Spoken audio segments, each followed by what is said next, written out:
Hello, everybody, and welcome back to We Keep It Rolling here. It's time to keep it rolling through the Phish Jam of the Year bracket. We're back for part two. I'm here, of course, with my good friends Megan and Justin. Hello, guys. Howdy. Hey, Ryan. Hey, Justin. Ryan, have you had a chill day so far? I was going to say, I know Megan just probably left a bunch of third graders. Darted home as quickly as I can. You probably were just listening to some Phish jams just to relax and get ready for the pod.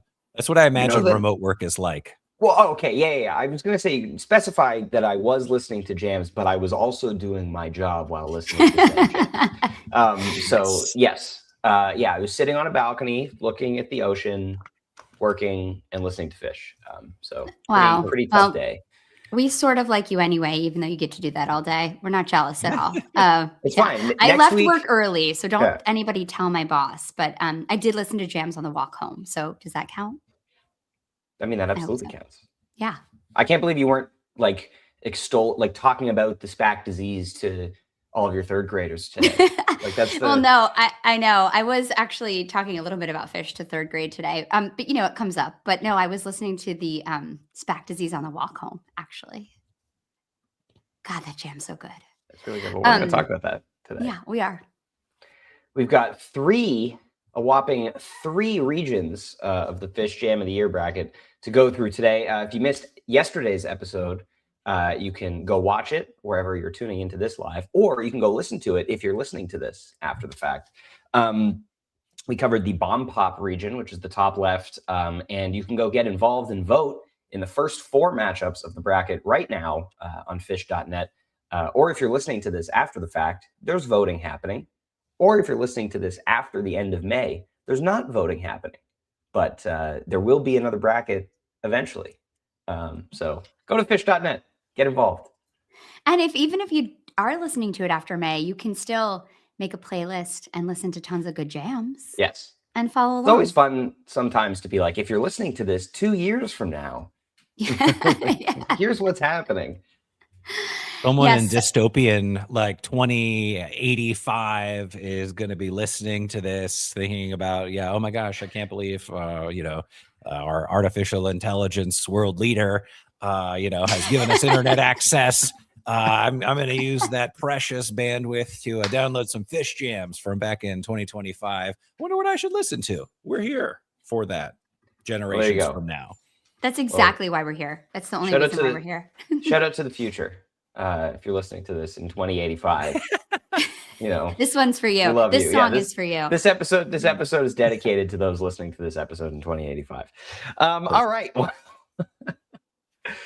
Yesterday, of course, if you missed out, we also went over some of our snubs and things about the bracket that we wish had gotten in, or had different rankings. And Megan shared some fantastic stats about the bracket, so go check those out. But I think we can just dive right in here today. If you guys are ready. Yeah, let's do it. Yeah. All right. So we are here in the drumstick region, which is the top right corner of the bracket.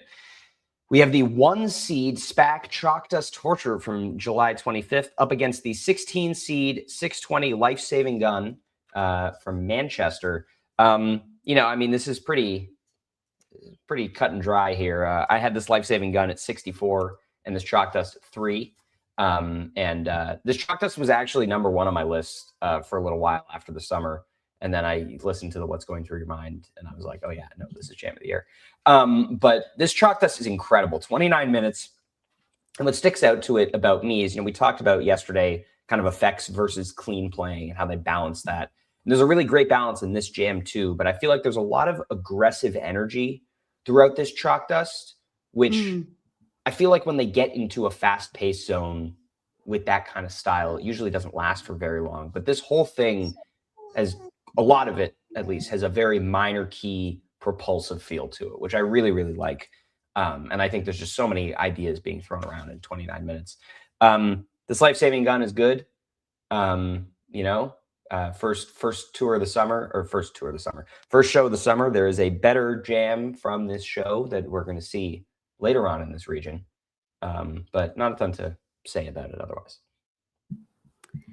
Yeah, I remember when this show was happening. It was, the beginning of summer tour, and it was really exciting to see some of the jams that came out of these shows. Yeah, I mean, this Life Saving Gun, I just love this song. It's such a great new addition to the catalog. Like, yes, every time it comes up, I'm so happy about it. Super rhythmic jam. I remember watching the stream, and Mike and Trey looked like they were just riding bikes next to each other. They were like pumping their legs like in lockstep. And that was, the beginning of when they had moved back towards each other again. And there was like this kind of Yes. reignited bromance next to each other. And they were like, Mike was posting pictures about them being next to each other. It was so cute. Great jam, Paige on the organ, like 19 minutes. It's good. Always fun to see a new song kind of stretched out like that. But yeah, this Chalk Dust is just an amazing journey into dissonance and industrial jamming. Fishman really pushing it. And again, they kind of get to that mournful place. Justin, you were speaking about that yesterday. We were talking about some of the jams, and I really love that space too. And some really beautiful lyrical playing from Trey, and just slowly at the end building to that kind of rocking peak, but it's still really dark and foreboding, which I love when they're able to peak with that kind of darkness still. Great landing in Beneath the Sea of Stars too. I like listening back to these two SPAC shows from the 25th and the 26th. Obviously the 27th is kind of the, ultimate show, but wow, these two shows were so good. There was so much good stuff happening. It's kind of interesting how, we start the summer tour in New Hampshire and we wrap up the summer tour, like not geographically that far away, first leg of the summer tour in SPAC, like interesting tour routing these days. I agree about like that kind of emotional, there's like a regal lick around 22 minutes in this Chalk Dust Torture that kind of galvanizes things. And I remember Ryan, us talking about this when it was happening. This is an example of a jam where Fishman, instead of just kind of grooving, which obviously he's like the best in the world at just these multi-layered dexterous grooves, he's kind of rocking and driving things with a lot of energy as this jam progressed. And I thought that was pretty notable. Mm-hmm. The Life Saving Gun, I just like that they're in the groove, the aforementioned Fishman groove, but they just kind of keep it weird. And across that 19 minutes, like the Trey sustains and sirens that are going maybe 4 or 5 minutes before the end of the jam, momentum increases a little, and Fishman is contributing to a bit of tension. But yeah, obviously the Chalk Dust is going to take it here in this matchup. And not to spoil things, but yeah, for me, the Chalk Dust, which was my third favorite jam of the year, is the one that's going to emerge out of this region. You better watch out, Justin. That's another ranking that you have exactly the same as me. What do you have? Do you have the gold? Do you have the Golden Age second from June 27th? Okay, great. Yeah, me and Ryan, we're morphing into the same person. That's wonderful. Terrifying territory for you, Justin. Yeah, but yeah, I have this Chalk Dust making the finals and ultimately losing to the Pittsburgh. What's going through your mind? Yeah, me too.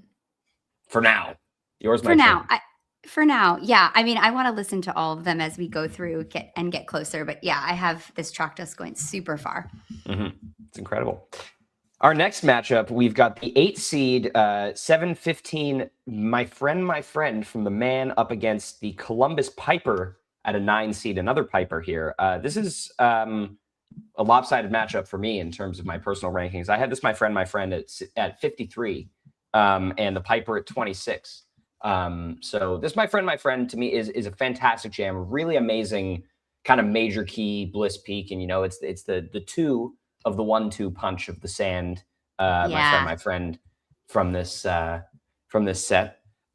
Really, really great, obviously. But I think this Piper is, it's a powerhouse. And the year of Piper, or the year of the resurgence of Piper is 2025. Yeah. And, this is another one we talked about, the Wave of Hope, having an amazing Trey peak from this show.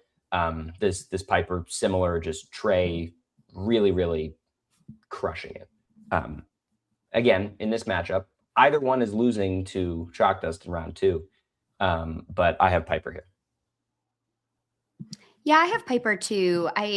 This was a little bit exciting when it happened because it kind of felt like it was a little bit of the return of the slow build Piper. There's a little bit more patience in the intro, which is like my dream is always that they just, slow build Piper comes back.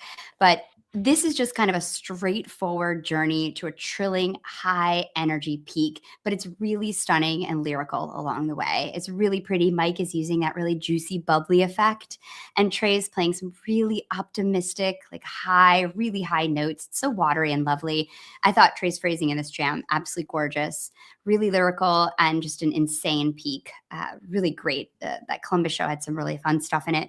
And then my friend kind of got lost for me, but I remember in the moment feeling how exciting it was that they play this absolutely epic sand, and then they go right into and jam my friend. It's like, yes. And I'm just so happy that my friend is like such a regular jam vehicle again. Not again, I guess for the first time in the last few years, which has been so exciting. And to play a jam after a huge monster jam is just, it's so badass, and I'm here for it. But yeah, Piper for me. I think that my friend is great, and I also think that it's like super duper overseated here. It Yeah. probably like Me kind of too. barely makes it in if I'm in charge of all 64 picks. I think it probably benefits from riding the coattails of the sand, which is incredible, as we'll talk about at some point. That Piper, I really like how my short description is the band does stuff over a glitchy Phish groove, and that's like a good thing. I like it when Phish isn't just like I doing like it when the band does stuff too.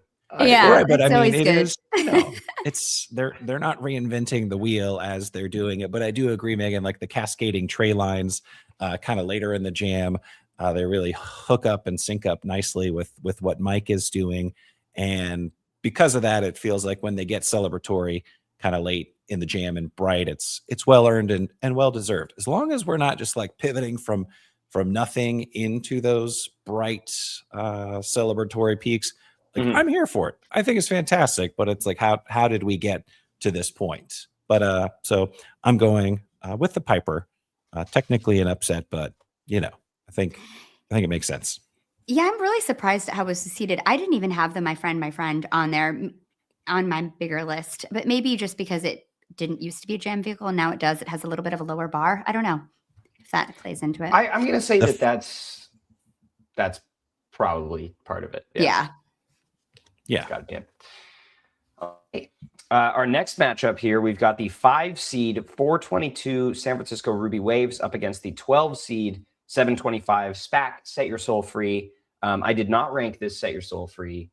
It was kind of circling the bottom of my list for a little while, but didn't end up making it on. And I had this Ruby Waves at 7 overall. So this is underseeded for me.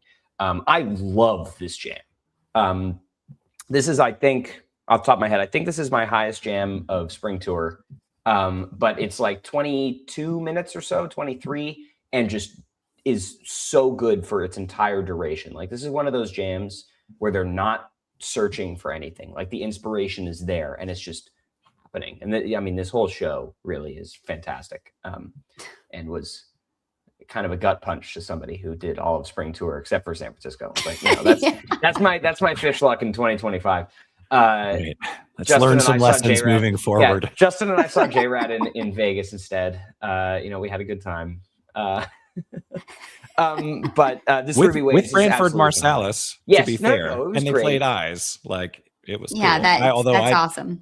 I didn't have plans to see Phish in San Francisco, so no, I was. Neither did I, to be fair. But anyway, yeah, Ryan, I also have this. Sorry, I just wanted to agree with you. I also have this as my favorite jam, or at least my highest ranked jam from the spring run. So that says something. Yeah, I love the team approach to melody building, like patience, and just with that combination of patience and effects, and we get to some interesting places. And I love that back in spring and throughout the year, they were comfortable, sitting and letting the music take them somewhere, as opposed to having like a preordained pathway. I thought it worked out really well. An interesting, the Set Your Soul Free. It's like the reverse effect of the Philly, my friend. It's like, this is what preceded the Chalk Dust Torture in SPAC on night 1. So maybe it's getting like a little bit of a lift. I mean, I have it like maybe could be ranked barely making it into a top 64 bracket. But yeah, tonally interesting and kind of moves between a couple of ideas, but there just aren't aren't that many crazy ideas, and there aren't that many ideas in general. It was nice. Yeah, it's interesting. I mean, I love this Set Your Soul Free. I think for me, it ranked a little higher just because it didn't beat the Ruby Waves. Let's just be clear, but it ranked a little higher because they're again using that new sound. And this was some of the first time they found the that. chanting. I love it. You know what I love more than anything is just when I hear something new, especially late in a tour. And this is a sound that we hadn't heard from the band yet, at least that I know of. And to me, it sounded really exciting and it was fun to hear them playing with that. I love a dark soundscape jam. Yes, it's spooky, creepy. But I agree that it doesn't have kind of the scope or the depth. This Ruby Waves is super high up there for me. I mean, this is definitely one of my favorite jams of the year. Definitely top 10, maybe even, top 6, 7. It's just contemplative and spacey. God damn it, Justin. Away. Oh. Justin, how dare you do the 6-7 move? I still sometimes forget that. And it's fading from third grade life. I was gonna just move past it, pretend you didn't say it, but I can't believe I haven't learned better than to say it. There was a period for like 3 weeks where you couldn't say it. Now it's died down a bit. Thank God. I think like winter break deflated that a little bit. So that's good. But yeah, I think that this jam really, like you both have said, it has an intentionality and also a really being led by the muse feeling to it. It feels like no one's pushing.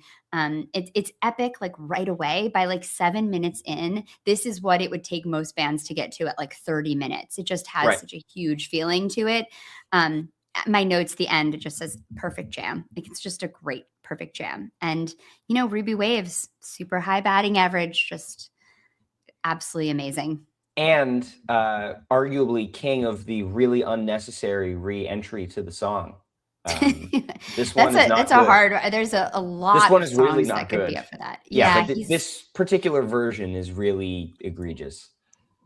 We have to talk to maybe Rick from Goose can talk to Trey about re-entering songs because he's really good at that. And more than Trey, way more than Trey. I mean, Rick's move, rather than just crashing back into the song, is doing like that big open strum thing and then just also abruptly going into it. So there's a little bit of preamble, but it's still, it's not as harsh. Maybe abrupt. I don't know. Yeah, maybe I'm just not listening as closely. Yeah, but I think that's the case. Okay, I'm too generous to Goose. There you go. You have it here. Yeah, but this Ruby Waves, it's kind of sad that it goes up against the Chalk Dust in the next round for me because I think it probably would have gone further for me if not. This region's pretty brutal for me. Like a bunch of the top seeds in this region are jams that I had ranked really high, whereas the bomb pop region, there's a lot of jams that I had in the 30s and 40s that this Ruby Waves or the Tweezer that we're going to talk about in a second, had they been in a different region, by my list, they would have done a lot more damage in this bracket. But, Yeah. Agreed. Wisdom of the crowds, as Neil would say. Are we ready to move on to our next matchup here? Oh, yeah, because this is one of my favorite jams of the year. Yes, this is a Megan jam right here. Yes. We've got the 4-seed Charleston Tweezer from July 13th up against the 13-seed Birmingham Runaway Gym from September 13th. I mean, talk about a blowout. This Runaway Gym is really cool for the novelty that it is a jammed out Runaway Gym in the year 2025, which doesn't happen much. And it is a fantastic peak, not just straightforward, but I don't think it should be in this bracket, personally. But this Tweezer, on the other hand, I had ranked 11 overall, 29 minutes, absolute powerhouse of a jam, a few different sections. But Megan, I will let you get into detail on this because this is your jam. This is my jam. And I had a lot of fights with a lot of people on HF Pod about this jam because everybody was saying it wasn't that great. And I was like, what are you talking about? It's funny because this is one of those jams that I didn't take a ton of notes on. I just have huge feelings about it because it's so propulsive and driving, but it's also dramatic and emotional on top of it. And there's just something about it that I remember after it happened, Ryan texted me and was like, that was a Megan jam. And there's just something about it that is what I love about jams. And I think it's when it has this sort of inevitable feeling about it, this push forward, but then they're also able to find deep feeling within that or on top of that, that I just, It's for me, and I love you, Ryan, for knowing that about me. So yeah, this is a huge blowout for me. I was surprised that this Runaway Gym is on there. This wasn't on my larger list. I don't have a lot of big feelings about this or any real feelings at all. I don't know. I feel like there's a lot. Is this the show that has the most? Is Yes. 913? There's a lot because of Runaway jams. Gym and Cities both made it, which Yeah. both I didn't think need to, but yeah. Yeah. It is okay. like a clever set one finishing pair of the big bathtub gin into gym. So I do Yes. think that, again, Right. like some of the pairings we've talked about, like maybe it benefits from that a little bit. And anytime, although recent memory would suggest otherwise, anytime Phish is down south, it's like, oh, hey, they played a pretty solid show. You're like, whoa, okay. It almost like carries Totally. people down south. I lived in Nashville forever, pretty much moved the year or two after Phish started playing there regularly. But it's Awesome. like, we're just happy that Phish is this far down south. Like I remember when they started playing in Orange Beach way back in like 3.0, I was like, whoa, this is nuts. So I think, the energy is probably there. About just philosophically, Megan, because I love this tweezer. Also from the I have South. several- also from the South. Yeah. Although people would say, "Oh, Charleston, it's its own thing," kind of like New Orleans is its own little pocket of the Oh, South. really? But yes, you're right. Sorry, I didn't know the etiquette. That's okay. Of These the are South. subtleties that would Yeah. be lost on someone who lives in Toronto / actually Mexico more often than not. But have a lot of tweezers in my top like 10 to 25 tier. I don't know if it's because the tweezer groove is just so familiar that even when they're doing unique and interesting stuff, I tend to like ding tweezers a little bit. Like I feel like this Charleston tweezer is great, does a lot of wonderful things, but I probably like it a bit less than you do. And I bet I feel the same way about the MSG tweezer from set 3. I don't know if we've talked about that already or if it's coming up later, but like it's just like, yeah, it's doing tweezer stuff, which is fantastic, especially if you're there. But sometimes for me on re-listen, it's like, yeah, I'm yes, familiar you have like a with, higher bar for the tweezer I got it. jams. I get what you mean. Yeah, that makes That makes sense. sense. And I think that that's fair. Anytime you have a vehicle, like we're going to talk about a jam later, that is a monster jam vehicle that I think is massively overseated here because I have really high expectations for that. So that makes sense to me. Yeah. And I mean, I just want to take another second to say how much I hate the seating in this region again, because this tweezer loses in round 2 to this Ruby Waves, which is crazy for, like I don't want to, my 11th overall ranked jam losing to my 7th overall ranked jam in round 2. I'm looking at my bracket, like there are so many other places on this where it's like, oh, this tweezer would make it to the Elite 8, but no, it's not in this region. All right. It's how it goes. It's how it goes. That's the way the seeding falls.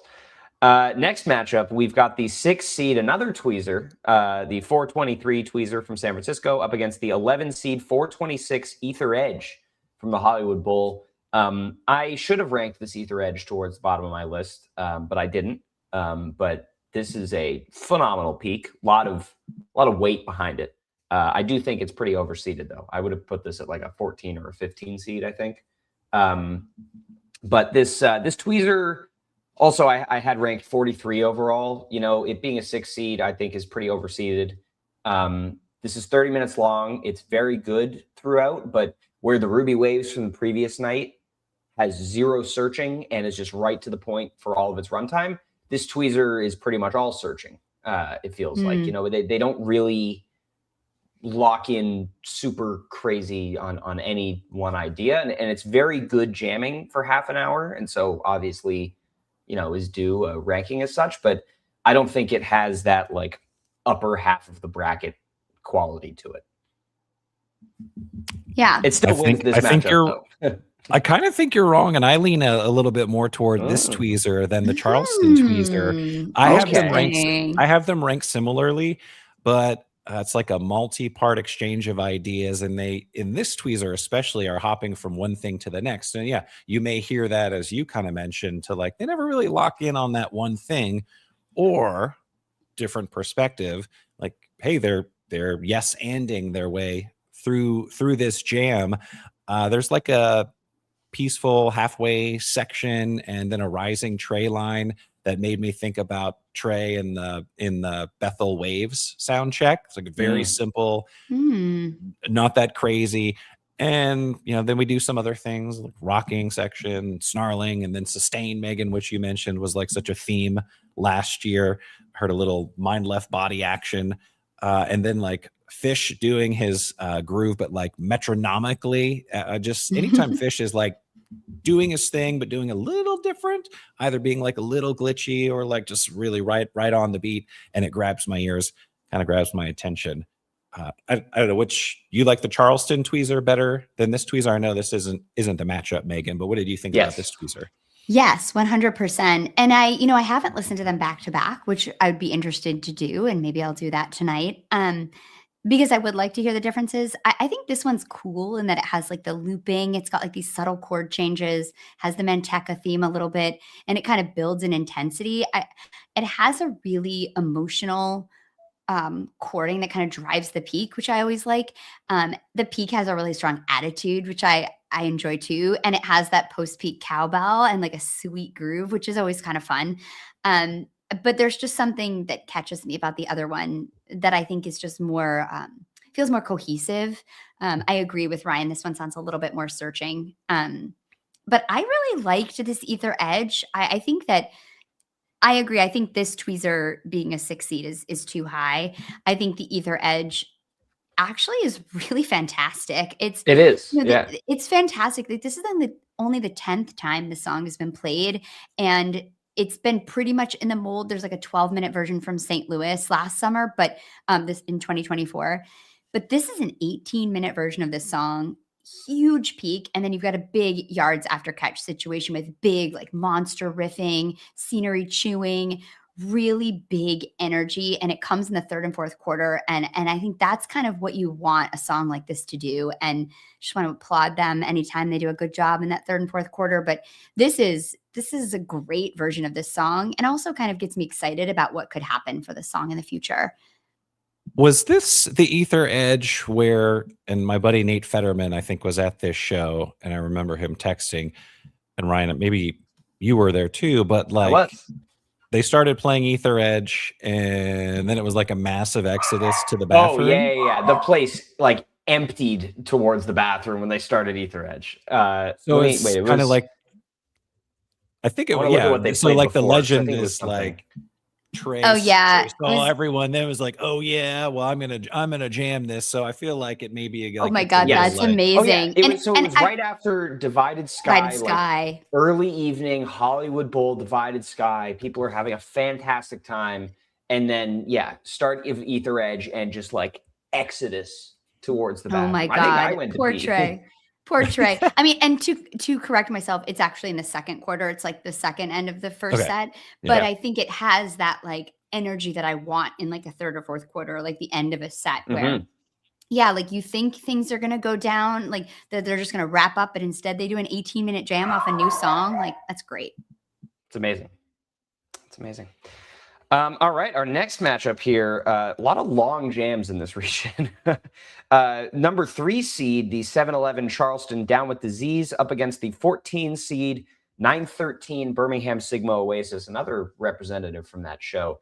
This is lopsided based on the seeding, but I have this Disease ranked 22 and this Sigma at 30 overall. So 314 is not an accurate depiction of this matchup, I don't think. This Disease wins for me.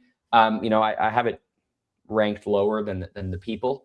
But I think that it spends a fair amount of time searching, but, towards the end and kind of the last section, the way that they kind of coalesce and really patiently build up to just this ginormous towering peak is really amazing. And the payoff like that, when when it's a 35-minute jam and you have, these ideas being thrown around that don't necessarily stick.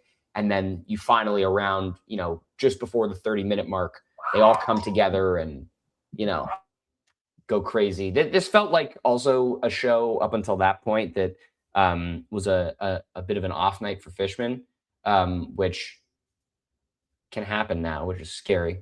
But it felt like this disease was the turning point for for this run in Charleston, at least, where it was like, all right, we're here, we're good.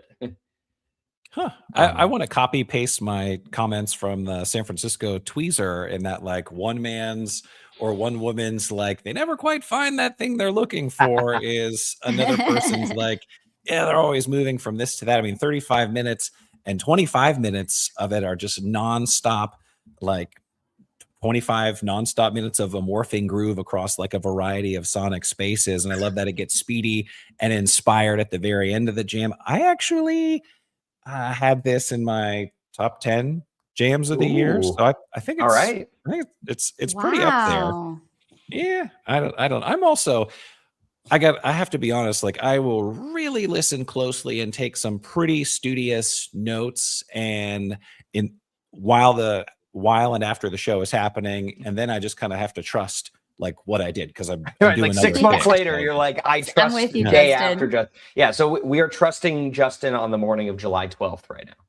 Yeah. I was probably on summer vacation up in Idaho, getting 9 hours of sleep. I think we should Ooh. trust summer Justin a little more than rest of the year, Justin. All right. Good to know. I mean, not to skip over this Sigma, which we both kind of did. This is a really great jam. This kicks off, big second set segment. Shout out to Brinkman. The Sigma Disease Life-Saving Gun, of which 2 of these jams are in the bracket. But this Sigma is really, really cool. And always nice when they jam this song out, which doesn't happen as frequently, I think, as we would like.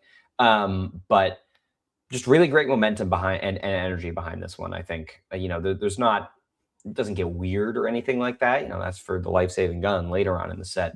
But there's just really great energy and momentum and playing from all of them in this jam. So yeah, that's why I had it at 30. But I was a little torn on this one. I have to say, I think that I think because the disease is the longest disease ever, it gets a bump.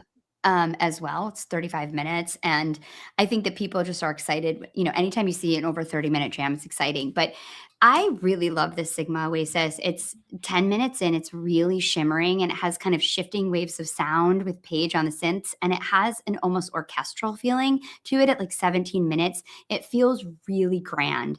And Trey solos really beautifully and passes it over to Paige. And he's playing so sophisticated on the piano. It just sounds really rich and it has such a nice depth to it. I think it's a little underrated and it's kind of easy when they play really beautifully to think that that's easy to do. But the Down with Disease, groove-based jamming, Mike's adding like this crunch to the peak, which I really love. And then they've got a lot of like rhythmic post-peak playing, 2 big peaks in there, which is great.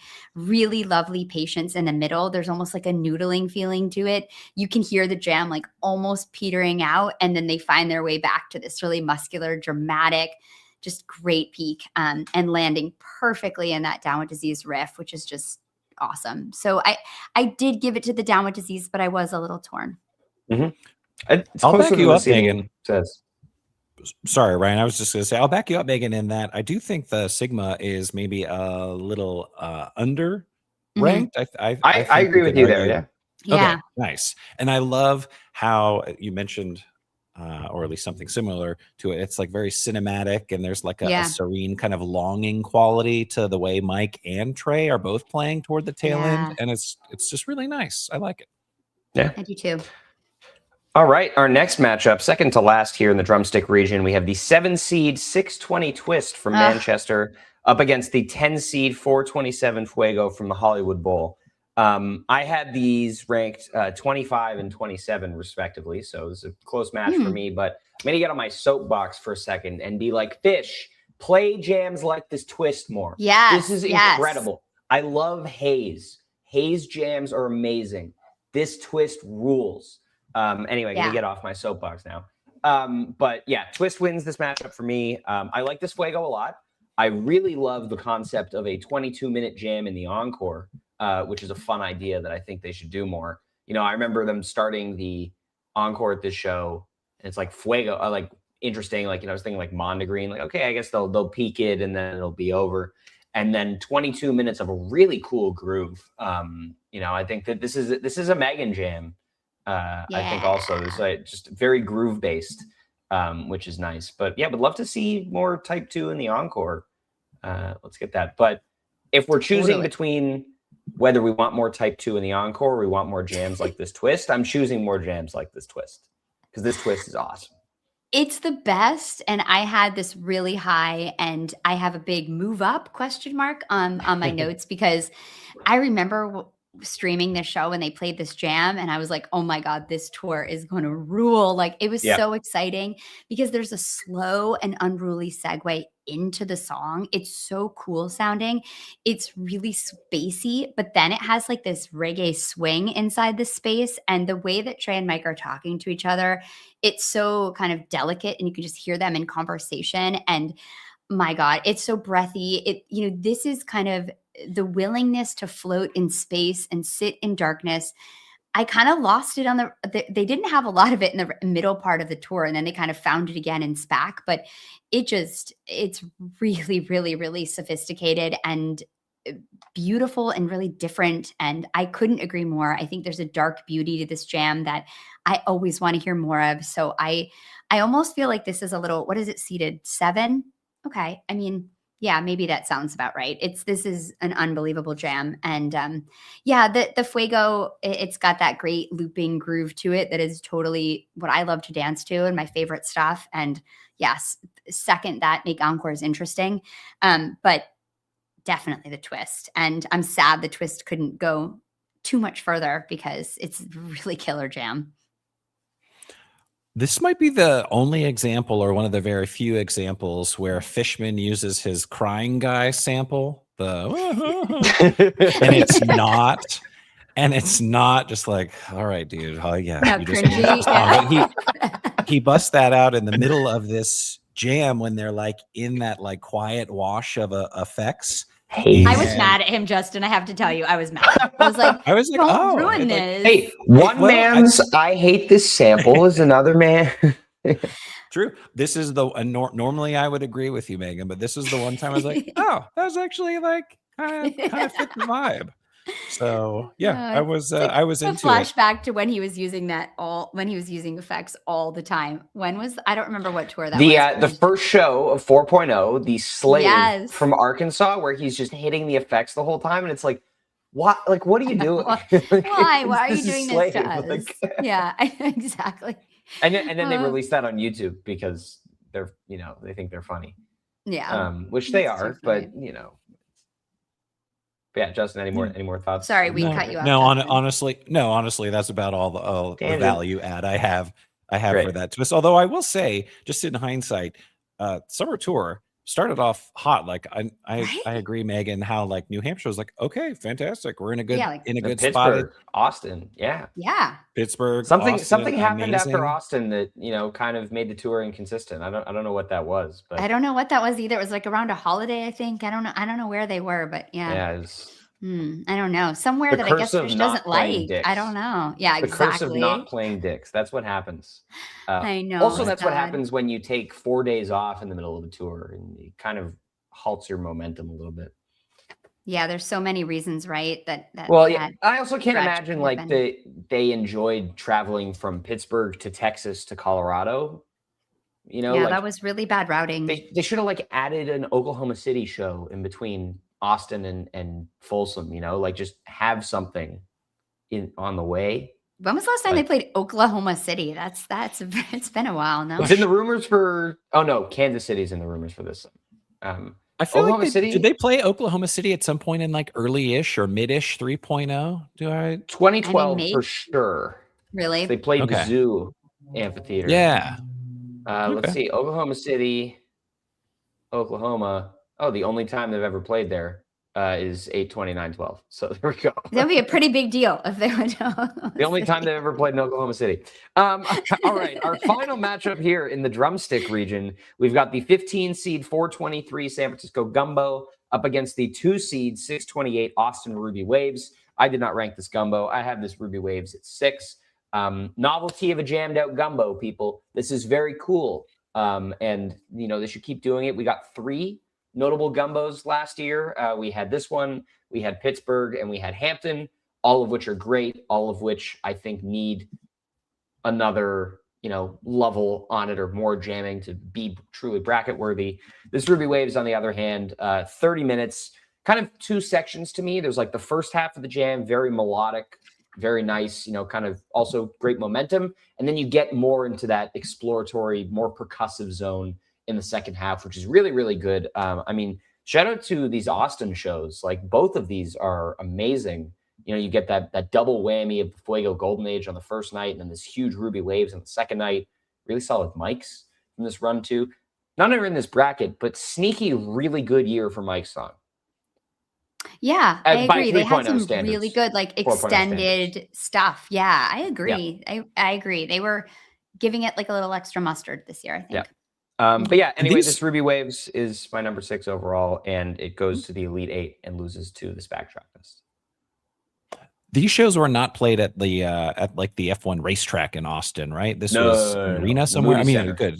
Okay, yeah, June in Texas. No, like it's hot as they did July outdoors in Austin in 2018, the last time they were there. So yeah, and when Brian said the best part of that whole show was when Mike zipped off the bottom of his pants and turned them into shorts, if I recall correctly. Oh my God. I would agree, Ryan, that the Ruby Waves is great. I mean, a half hour, and I like that it's a moody start, and then does that rhythmic and kind of like dug in thing. And I would say maybe like a third section you could consider is just that it gets thoughtfully peaky toward the tail end. But I think that I have the Ruby Waves obviously going to round 2, and then going to the Sweet 16. But I have it getting upset by, I guess, the Charleston Down with Disease that I liked that maybe you guys didn't love as much. Oh, interesting. Yeah, that's interesting. Yeah, I don't know. I have the Ruby Waves going on, but I don't know. I don't think it's, and for me, it wasn't like a 2-seed jam. Like it's a great jam. Agreed. It's great.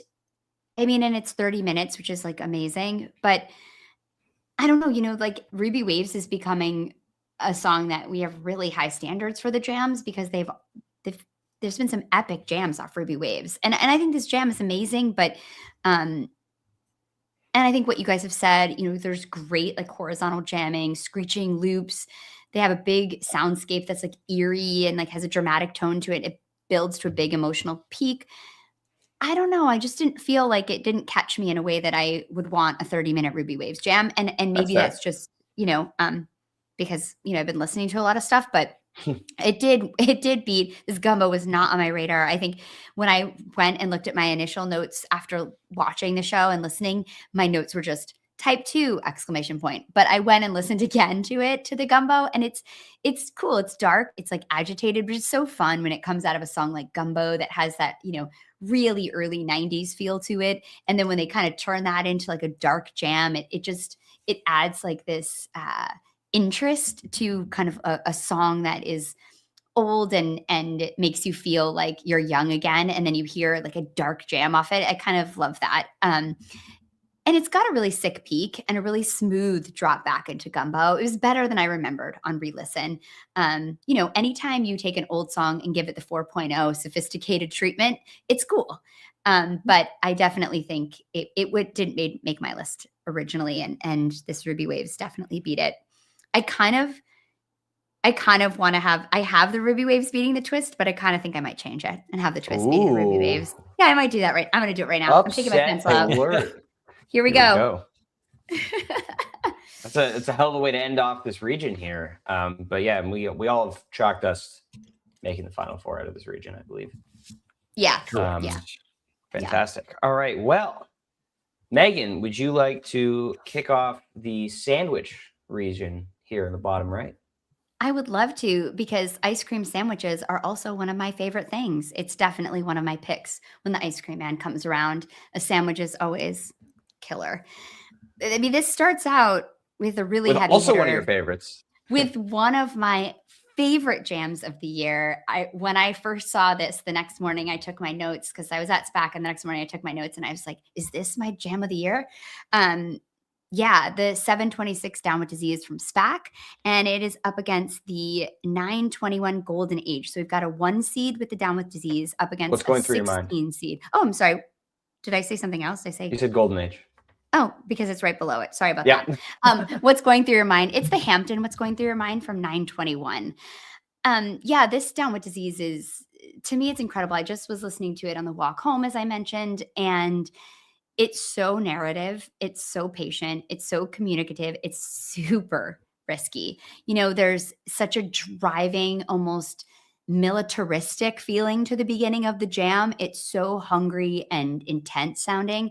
And then all of a sudden they just kind of like drop out, and Fishman goes from playing this like polyrhythmic, super intense rhythm, and they just end up in this completely blissy, not really blissy, sorry, ambient, really, really dramatic space, and they just float there. And it was in the moment, I know this is attendance bias, but hearing Phish jam like an ambient jam in the moment was like all I ever want in life. And I was so happy, and it was incredible. And I think it holds up on re-listen to the way that they're communicating during this jam is just absolutely amazing. But this Hampton, what's going through your mind is also really patient. It's really contemplative. There's an aimless beauty to this jam, has a really pretty bliss peak. And the melody kind of breaks down after the peak over sheets of synths, and then a really perfect, absolutely incredible segue into Sense and Subtle Sounds. So I think this jam definitely gets a lot of points for this segue. I remember watching this on the stream and thinking like that was absolutely incredible. It's probably the best segue of the year. It's so beautiful. So I think that this Hampton is it's kind of sad that it has to be up against the Down with Disease because it loses right away. Yep. I blame the Phish.net jam chart team for this What's Going Through Your Mind being a 16 seed because they refused to jam chart it. Really?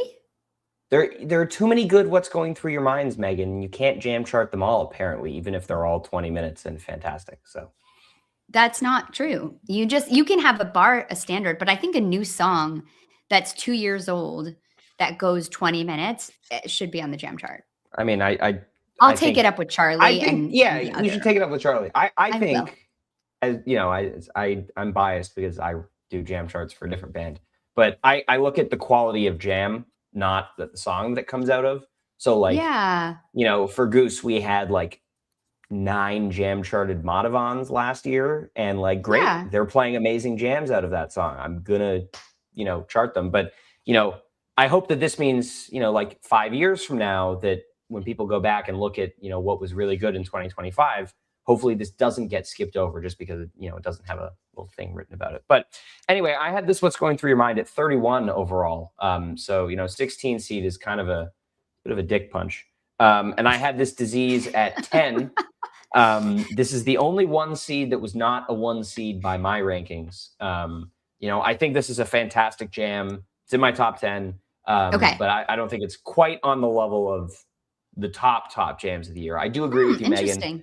I wish they would do this free ambient thing more often. It's really cool, how that happens. And also the way that they kind of just deconstruct into it, you were talking about earlier, but how they're like charging forward and then Fishman gets up and goes to the Marimba Lumina and suddenly they're just, floating in like suspended animation for like 5 straight minutes. And they don't do that a lot. I think of like the 12/30/17 Steam, I think there were a couple of melts from 2019 or the 12/3/19 2001. But this kind of thing doesn't happen very much at all. So it's really cool when it does. We need to applaud it. My girlfriend and I were holding hands, just like, what's happening? This is amazing. Like we were like, oh my God. This is so great. Sorry.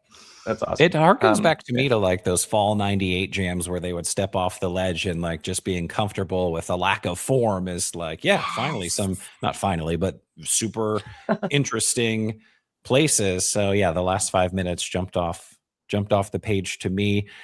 Ryan, I'm also biased because I also do jam charts for a different band. And I think it's just such a self-inflicted rule or philosophy to say we can't jam chart all the tweezers or we can't jam chart all the what's going through your minds. It's like, if it jams, you can jam chart it. Meanwhile, we don't need to jam chart a Water gumbo in the that goes Sky. 12 minutes or a water in the sky that Yes. goes 9 minutes, that No, sort of no, thing. no, Like, no. it should It's be like 4 minutes.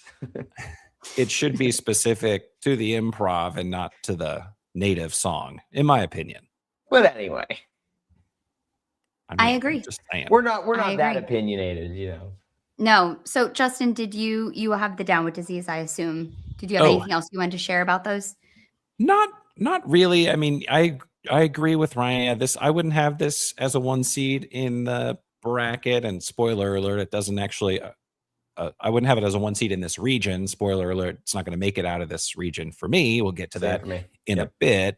But this is in that like 10-ish to like 20-ish range of tiered stuff this year. So I'm not being intentionally fuzzy, but it's just kind of like somewhere outside of that top 5 for sure. Okay. Yeah, that seems fair. I'll take it. Well, me and the people think differently. Thank God everybody agrees with me. Maybe Phish will continue to play ambient jams. I'll continue to die on that hill. The next matchup we have is the 418 Golden Age from Seattle, and that is an 8 seed, and the 130 Piper from Mexico, which is a 9 seed. So pretty evenly match up according to their to the seeding. I have the Golden Age winning. This Golden Age is just great. Mike's playing so out front in the beginning of this jam. And then you hear Trey just turn a corner really quickly to the sunnier groove and hopeful melody. And Gordon's just like right with him. And the melody builds to this giant bliss peak. And it lands in a really interesting place. Trey's playing these high agitated notes, and the rest of the group kind of dropped into this spacey, repetitive groove. And to me, it just felt like a very communicative jam, and they kind of descend into this careening space of noise and intrigue, and, you know, Fishman and Gordon kind of keeping us tethered. And this is a great, great jam, and kind of in that deep well of the ending of it, how Trey finds the chords to what's going through your mind is pretty great. Nice 23-minute jam. That beats the Piper for me, but this Piper's really great too. Immediately dark and growly soundscape jam. Really big jam, like rocking, kind of leads to a big crescendo at the end. It's got the kind of Norwegian wood teas. It's got the blissy moments. It's got kind of like, yeah, it's really, really great. Kind of everything you want from a great jam. I really liked this Piper. It was kind of sad to see it lose to the Golden Age, but I did have it losing. Yeah, this is another matchup where I hate how the seeding turned out. You know, it's an 8-9 matchup. I had Golden Age at 12 overall and Piper at 28 overall. So okay.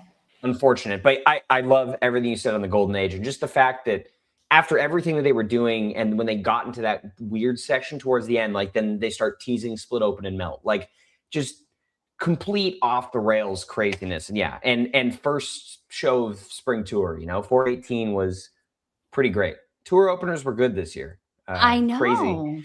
It's a weird thing. Yeah, and just, you know, this Piper, another entry in 2025 Pipers. This is our last one. This is our last Piper. We've made it through all of them in the bracket. But yeah, this one's great, and I just love the Norwegian wood, the way that fits into that drive to the peak. It's amazing. But yeah, Golden Age wins and then loses to Disease. I actually went with the Piper winning here. So I guess a little bit of an upset. I like how unhinged Mike and Trey are kind of early in this Piper, 6-7 minutes in, kind of starts weird and then turns uplifting and does that Norwegian wood thing before kind of rocking to a finish. I did really like the Golden Age. I've heard a moment, I'm not exactly sure when it was, but at some point they're like about to get back into Golden Age, and then Mike employs his Chase Bliss mood pedal and starts doing some of those high register, like, and just kind of saves the day and like ushers in this weird period that then leads into that Split Open and Melt kind of vamping toward the end before what is probably one of the grimiest segues that we got all year long. So lots to love in the Golden Age. I just, it was close, but I leaned Piper here. There we go. Yeah, I think that's a close one. Shout out to Jake Brownstein and Eggy for making Justin an expert on all things Chase Bliss. Whenever Right. you say that, I actually think of Eggy and Jake. So yeah, I'm Yeah, learning yeah. only from Jake and you. Yeah. Nice. Nice. Yeah. Yeah. Pioneer, a We'll see pioneer of the what pedal. other, I mean, Chase Bliss has a There's a million lot. interesting pedals. Like the Mood is the one that we think of the most, and that's the one that I believe Mike is using every once in a while. He tends to like have it sort of dialed in a similar way. But yeah, Mm. Jake's got like a whole bevy of them on his pedal board and is doing all sorts of cool things. But that's another pod for another day. Uh-huh. Yes, if you like Eggy, you've got to listen to Vice Virtue. Amazing Thank you. podcast. And yeah, Eggy, what a great year Eggy had. Mm. Okay, getting back to our bracket here, we've got a while to go still. We got to stay focused. Our next matchup is the 5 seed. It's a 622 tweezer. It's the third tweezer Third after one. Pillow Jets. The third one. And in my opinion, the best one of that night. And it's up against a 12 seed, the 912 Chalk Dust Torture from Louisville. And I have the tweezer here. This is a really exciting jam, obviously part of this huge Segway Fest and just so much fun and exciting that they were playing this kind of at the beginning of their tour. Now in hindsight, knowing what comes at the end, it's back. But this jam is super risky and experimental playing. It feels like they're playing without a net. It just feels really kind of wild. And they get so quiet and minimal. It feels really confident. And then it slowly builds out to that triumphant crescendo. It's just absolutely epic. This jam is so great. And if you haven't spun this in a while, it's a fun listen. It's a great jam. And I have it beating this Chalk Dust Torture, which is, for me, really great, energetic, sunny lead off into the jam. Pages on the organ as Trey holds one of those super long sustained notes again, and then he leads into like a really elegant solo. Trey sounds absolutely incredible on this jam, and it's pretty big. It's just Trey, to me, this is like a Trey standout jam. And for a festival in Louisville, For a Yeah, that's festival. true. pretty well Yeah. for themselves to get a 22-minute Chalk Dust Torture, even if it wasn't reinventing the wheel. But it is impressive that, in 13 minutes, this tweezer, does so many things. I just love like the subtle repeating effects from Mike, not to repeat myself, but he also tosses in a little more Chase Bliss mood action around 5 minutes in this tweezer. And Trey is kind of chunking in the background and resisting melody. And even though they returned to tweezer after like 8 minutes, I mean, so really we're talking like 6, 7, 8 minutes of improvisation here before they return to familiar spaces. They kind of go to a lot of interesting places. Yeah, I had this tweezer at 14 overall and this Chalk Dust at 24 overall. So another one for me that's closer than the seating says. Funny to me that this and the first tweezer from this set are both 5 seeds in this bracket. I think we all had them ranked much further apart, but I think it's funny that they both landed around the same rank.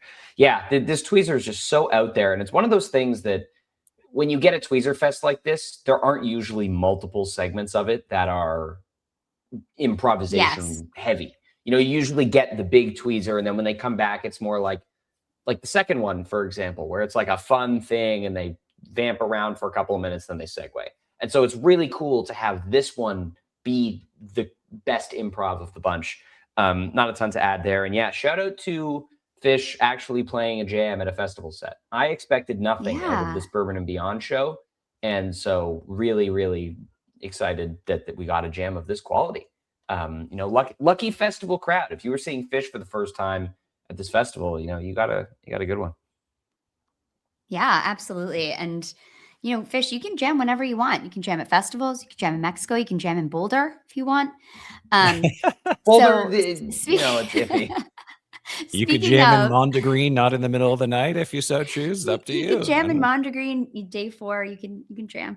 Our next matchup, speaking of Boulder, is a 4 seed 1228 theme from MSG, and it's against a 13 seed July 3rd Sneak and Sally, which to me, this is massively overrated.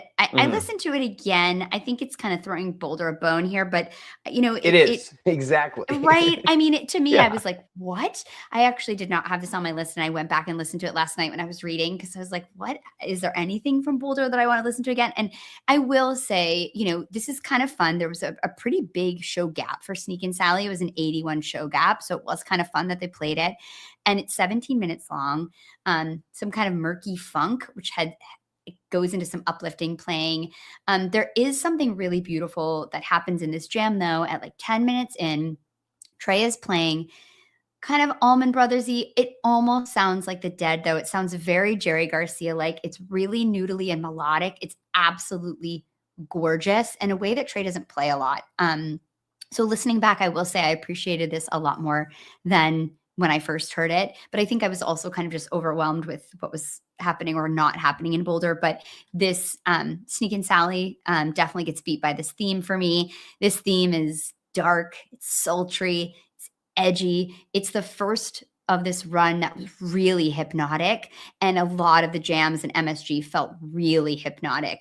There was such incredible layering going on underneath, and they were doing this thing that I love, which is when they play almost a tinny, really kind of thin sound against under, I should say, the really warm, rich notes that Trey's playing. And so it makes this contrast that is just a really fantastic place that I love about 4.0 Phish. So I'm definitely going for this theme. This theme was like, maybe MSG will be great. We'll see. But It's a Megan jam. It's a Megan jam. It is. It's a dark, sultry groove. That's my jam for sure. Yep. Straight grime. Yeah, more themes like this, please. Keep jamming it out. It had kind of a big year in 2022. There were a few few big versions. St. Louis 2024, but largely, does the theme thing, which is fantastic. But I would love to see 2026 really open it up. I think they played a decently sized one at Soundcheck in Mexico yesterday. If memory serves from what I saw. So, maybe Soundcheck doesn't always really, mean something like that's going to happen on stage, but, we'll see what may or may not happen. But yeah, I love this. I'd theme at 39. So this is definitely overrated. And, this is kind of, we talked a little bit about like the recency effect last year, and, Justin, also how you have like opposite recency bias. But I think this and, a couple of the other jams from the MSG run definitely suffer from some recency bias, and, people, it's still like the freshest in people's minds as they're putting together their rankings. And so might get a little more than it deserves here, but yeah, very pleasant Sally jam. I agree with you, Megan. It's definitely throwing Boulder a bone. It had to have something, right? Like, well, I mean, that's the thing. I feel it's good. Like, Type 2 Sally. Best one since 2016, since Bill Graham, which is phenomenal. But yeah, I think that's all I got here. Theme was my favorite jam from the New Year's Eve run. I kind of liked it a little bit more than the Tweezer and the Piper. It was close, but I actually think this is I agree. I agree. Pretty appropriately seated. Just patiently or living in those deep zones, and it's kind of like a leisurely 4-way groove, but it's mesmerizing just about all the time. There was a point about 19 minutes in where Trey is on, I believe it's his Octaver pedal, which can kind of give like a little bit of a synthy, slinky sort of clean sound. And right then I was like, oh, Denver 1117 Ghost vibes, like a stretch, and it's not that. Yes, but like just briefly, I was like, okay. So I went with the theme here, and I have the theme going into the next round. Although I do have the SPAC down with the Z's beating it. Yeah, same. Yeah, I have exactly what I have too. I have Tweezer beating the theme. The Manchester. You do? Tweezer. Yeah. I don't think so. Based on my list, listen, I had Tweezer ranked 25 spots ahead of the theme. So 25, huh? Yeah. I think I'll have to underrank the theme a little bit, but I stick by it. I stand by it. My ranking. That's fair. Stand by myself here. All right, let's move on. We've got the next matchup is the one and only, I believe, You Enjoy Myself on the bracket from 427 from the Hollywood Bowl. And this is a 6 seed. And it's up against Carini from 621 from New Hampshire, those opening tour shows. And that's an 11 seed. For me, this is an upset. I have the Carini beating the Yem. Yeah. I mean, Yem, for me, you're going to have to do a lot for Yem to be a jam that I want to like push through as a winner of a jam chart thing, because I just feel like so much of the song is composed, and then they have so much of it just sounds like a Yem jam. And as someone who just listened to 150 Yems that Brian Brinkman gave me a list to listen to for our HF Pod Mount Rushmore series, I can attest that most of them sound very, very, very similar. There have been some absolutely jaw-dropping Yems, and if you want to find out, you can listen to our Mount Rushmore episode, because we get into them, and they're really, really great, and it was really fun to listen to them. But this one, to me, it's a beautiful jam. It's almost 28 minutes, which, you got to take that down a little bit because it's Yem. But I really love that they start playing off the riff that they're singing after the vocal jam, and they go right back into the jam. And it is really interesting. I think Paige sounds unbelievable in this jam. Gorgeous segue into twist. Longest Yem since 1998. So I guess you gotta like put it on there because that's a really long time. 6 seeds a bit much though. I agree. I don't think it's a 6 seed at all. It was on my list, but it was definitely not this high. Meanwhile, this Carini is fantastic. It's just 12 to 13 minutes of spacey weirdness, just rhythmic out of the space, which is the best. I love 4.0 space funk. It's just one of my favorite things that you find Phish in, especially when you're there. It's just the dance floor is going crazy. Everybody's super happy. I think this is like really creative jamming for a lot of the 24 minutes of this jam. I would be the first person to agree and say, hey, like a Fluffhead or You Enjoy Myself is going to have to do a lot to like make any moves in any sort of jam bracket. And there's 12 minutes of jamming though at the end of this like 15-minute like pretty proper You Enjoy Myself, and it does do a lot of things. So I think it's too highly seeded as a 6 seed, but I did give the edge to the You Enjoy Myself. I agree that the Carini, I love the first half of this Carini, like just the effects-based sort of meditative like exploration that's happening is wonderful. It gets like just a hair rote for me in the tail end, as like once Trey's kind of like helicoptering his way back into a rock groove, and then they step on the gas to get into a wave of hope. Like, it's great, but it's just not like insanely unique to grab my ears. But this was a close one. This You Enjoy Myself as the most recent jam that I listened to just on the way home. I was like, I wasn't sure how I was going to roll. Refresher. But yeah. It's a hard matchup. This is one of the harder matchups, I think. Yeah. I mean, I had this Yem at 55 overall and this Carini at 32. So, lopsided in the other direction for me. I agree with both of you to a certain extent. I'm with Megan here. I take the Carini for the upset. I like the way that it is pretty lengthy and goes a lot of places and doesn't rely on a big peak right at the end. I think that's a really cool aspect of this jam. And, especially, coming off of the twist on night one, second night of tour. And I feel like they were experimenting with some cool stuff in Manchester. This Carini is also notable because this was Trey's answer to all the people online who were complaining that his voice sounded terrible on the first night of tour. Because like right at the beginning of the jam, he does that really like Robert Plant, like held vocal note for like 20 seconds. And it's like, yeah, fuck you. I can sing. I forgot about that. It really did sound bad though. The twist though. Like, it's not good. Bad. But he's like, don't worry. He's like, don't worry, I have steroids. Yeah, I'm good. I'm fine. I'm good. Listen, tonight, probably not going to sound great. I think that it's a thing now that like the first night of tour or the first night of a run when he hasn't played a show in a while, his voice isn't the best. But we'll see in a few hours when he's Phish been plays. traveling. We haven't talked about this yet. Phish plays in like 3 hours. I know.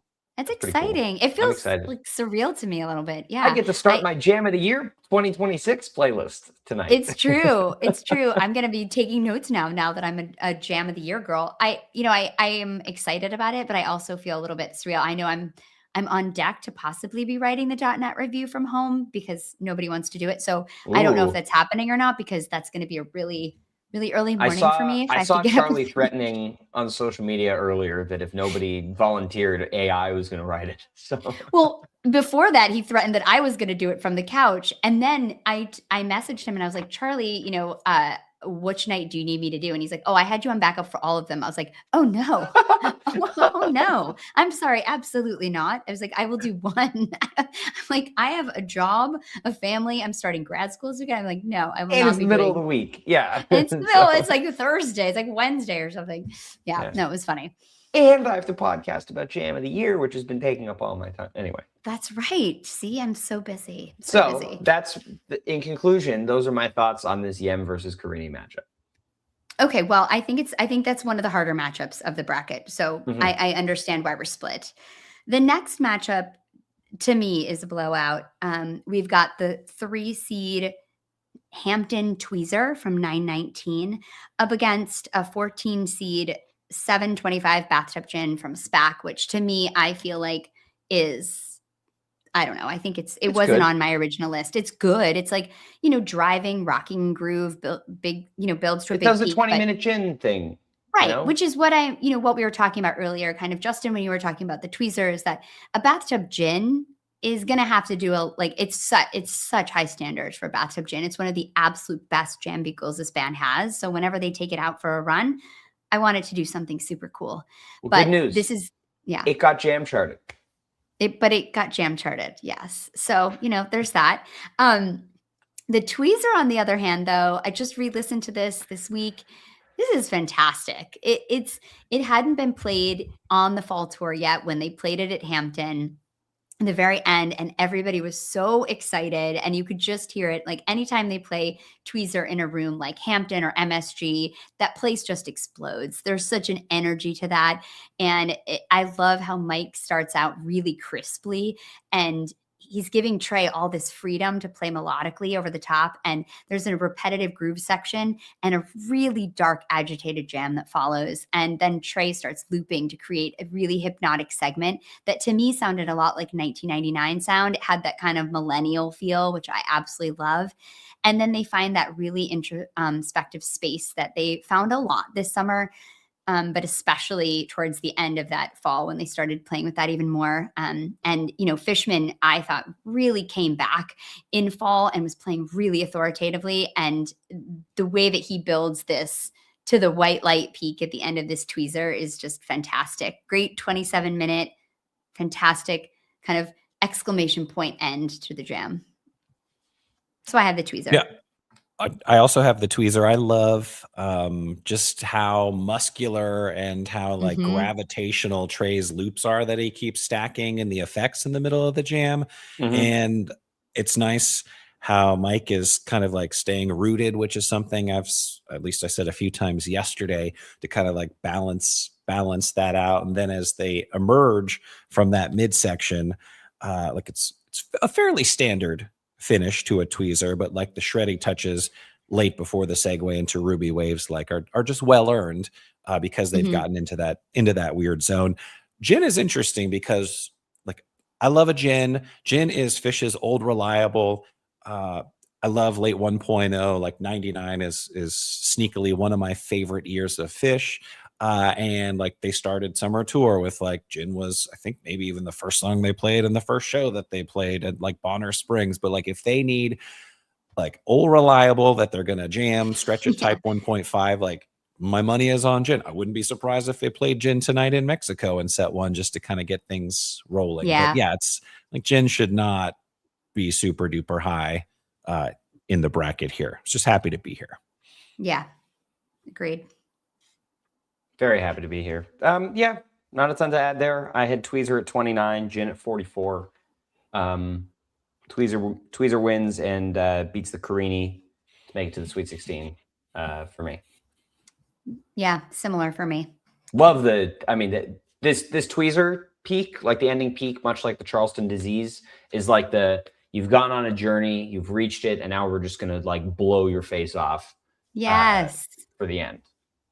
It's the best. Right. And it's like indoor Phish, it's just good stuff. Hampton. Yeah. Still never been.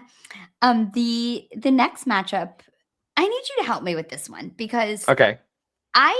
this SPAC Roses, it's a 7 seed. Oh, wait, read what the matchup is first, and then we'll help. Yeah, I was about to say the next part of it. Yeah, ignore me. And it's against a 10 seed light from Alpharetta, 917. I love this light, and I have a lot of thoughts about it. This Roses, I don't know if it was just overshadowed for me. It's a really great jam, and it's exciting where it's placed in this killer show. But to me, it didn't kind of jump out. I have the light beating it. The light is, to me, really jazzy and drippy, and it has a different feel to it. Fishman is absolutely killing it. He's playing with so much intrigue. And then they use all this like major distortion in the peak to get back into Carini. It's just absolutely exhilarating. It's part of that Carini light Carini. And the way that when it's like winding down and Fishman is like pounding away and then he raises the ending, it just feels like they're like, the jam is almost like dead. And then he like raises them back from the dead and it's into Carini. Like that is just absolutely thrilling Phish. It's kind of like surprising. I don't know. What am I missing from the Roses? Can you guys tell me? Nothing. Okay. I didn't rank it. I had this light at 46. Yeah. So pretty close to where it ended up. But I have light winning here. Similar to the Carini, it's just that conversational, active interplay vibe. And the Carini, I'm referring to the 917 Carini. But yeah, I agree with you. This light is absolutely fantastic. Love everything that's happening here. And yeah, Roses is like, there's the novelty of it's in the Twee Prize show. It goes into Twee Prize, and it's the longest Roses since Cypress. So okay, yeah, those factors combined, I think, are giving it a lot of credit. I think improvisationally, it's good, and doesn't do a whole lot that's particularly interesting. Agreed. Yeah, I think it benefits from just being in an incredible show and just being a beloved cover. I think more than anything. I like In the Roses, though. It's like a tones tinged groove. And it's really cooking. Like I don't hate that it's in the bracket. I just think it should be seated a lot lower than it is. Okay. Whereas the light, which I definitely have winning, I like how it's contemplative early, but it has like upbeat energy. I like that it's not just like, energetic and bright and happy. Like I like that it's sort of exploring other zones. And then at the end, how it gets brighter, but it's like not cheesy. I don't know, just something that kind of struck me. But yeah. So I went light, but it comes up against a really difficult matchup here in a moment. Absolutely. I mean, the last matchup here, it's a tough one because this tube is just going to get absolutely obliterated by it. But it's tube from Chicago, 719. And then it is one of the absolute most killer jams. It's a 2 seed, but probably should be a 1 seed in my mind. It's the 715 Man Sand. I just cannot even believe this. I couldn't go to that night, and I was going to the Man the next day, and I was like, damn it. This is really unfortunate for me. I mean, there's so many musical ideas in the Sand. It's minor to major, then there's a peak, and then there's minor to major again, and another peak. It's absolutely incredible. It starts off with those classic rock licks. It's really melodic, and it has that groove that gives you the feeling that they just have nowhere to go for days. Some jams you put on and you're like, this is going the distance. You can just hear it in the beginning of the Sand. It just sounds like it's going to go the distance. And right, like they talked about it set break, like we're going to play for 40 minutes right now. It feels like that. It just has like such a kind of, there's just an intentionality to it, but a patience at the same time that's hard to do, and they nail it. And the way Paige is playing the piano. It's so emotional. And there's just so many ideas in this jam that sound like composed parts of songs, which is, to me, the ultimate high watermark. It's what happens in the What's Going Through Your Mind from Pittsburgh, and it happens in this jam, probably in these two jams more than any other jams this year, and maybe because they're the longest, but it's really an absolutely epic journey. And the tube is great. Really incredible tempo from Fishman in this jam, excellent peak, great back landing into the song, but this sand is just gonna come through and just crush for the next few rounds. Steamroll even. Yeah. There were a few really good tubes last year. This one, Boulder and Alpharetta, I believe, all really good. Kind of pushing the boundaries. So, would love to see another tube resurgence. We had it in like 2017, 2018. Would love to see it kind of return to jam vehicle prominence. I think it's on its way. I think so too. Especially again, these 3 standout versions from last year. But yeah, this sand, if this had ended after the like ginormous peak at 22 minutes, like this would still be a pretty decently ranked jam. And then they go on for another 18 minutes beyond that. As you said, Megan, like another minor to major shift and journey. And it's so engaging throughout. I had this ranked at 5 overall. Tube was at 59 on my list. So very happy to see the sand as a 2 seed here. It does make the final 4 for me out of this region before losing to the SPAC Chalk Dust. But man, I also, admittedly, for some reason, I didn't have this sand on my list. I also didn't have the My Friend initially from this show.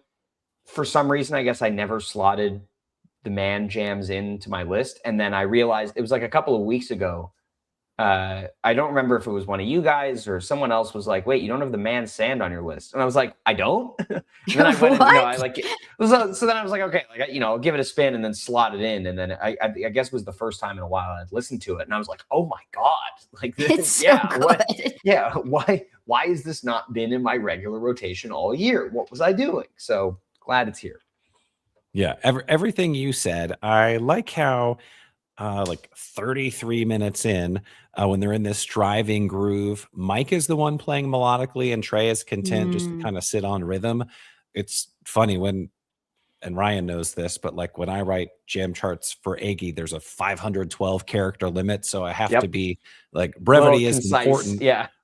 With Phish, and I'll take notes because otherwise I won't remember. I have no character limit. And I pulled up my original notes for this sand. I was like, good God, it's like 3 chapters long. I'm just like describing literally every musical thing that's happening from minute to minute, which I've learned over the years doesn't actually do you any favors in hindsight. But amazing. I like how this kind of turns stretchy as opposed to overtly anthemic a little later on into the jam, and how we take that like stretchy, peaky approaching quality. And Paige, I think, is on the piano at that point, but then it gets weird again. And like, it's all the more weird because we were just in some cleaner tones. So I have, the sand emerging from this region, but it does run up against the SPAC Chalk Dust Torture and does not make it out of the final 4. Yeah. There you go. And that's the sandwich region. Yeah. All right. We got one left here. And sand wins the sandwich region. Look at that. Perfect. I'm sure someone thought about that at .net. Do you have sand beating the disease too, Megan? I just changed it. I had the disease beating it, but then I just changed it because I thought about it, and the sand is just, I don't know, maybe I'll change my mind again. But yeah, it's so epic, But I had the Down with Disease beating it originally, but I don't, I want to listen to all these again. I think there's really like 5 or 6 jams that could have won this year, like Jam of the Year. So there's some such high quality jams this year. Yeah, there we go. All right, Strawberry Shortcake, our last region. All right, bottom left. We will start off with number 1 or 16 seed, the Big Austin Night 1 Golden Age, 27 minutes long. I have this in my top 3 jams of the year, slotted in the 2 spot, just like Ryan. It goes from industrial and weird and kind of lovely to a menacing, slow sizzle with melodic Mike, and then a jubilant gallop with some of the sustain from Trey that Megan mentioned yesterday. It was kind of a hallmark of the year. So for me, yeah, this is an easy matchup. The Carini, set to opening 21 minutes from San Francisco, night one, kind of a light feel early, kinetic. It resists pushing to a peak. And for a Carini to go from the dark song structure into a light feel is kind of nice.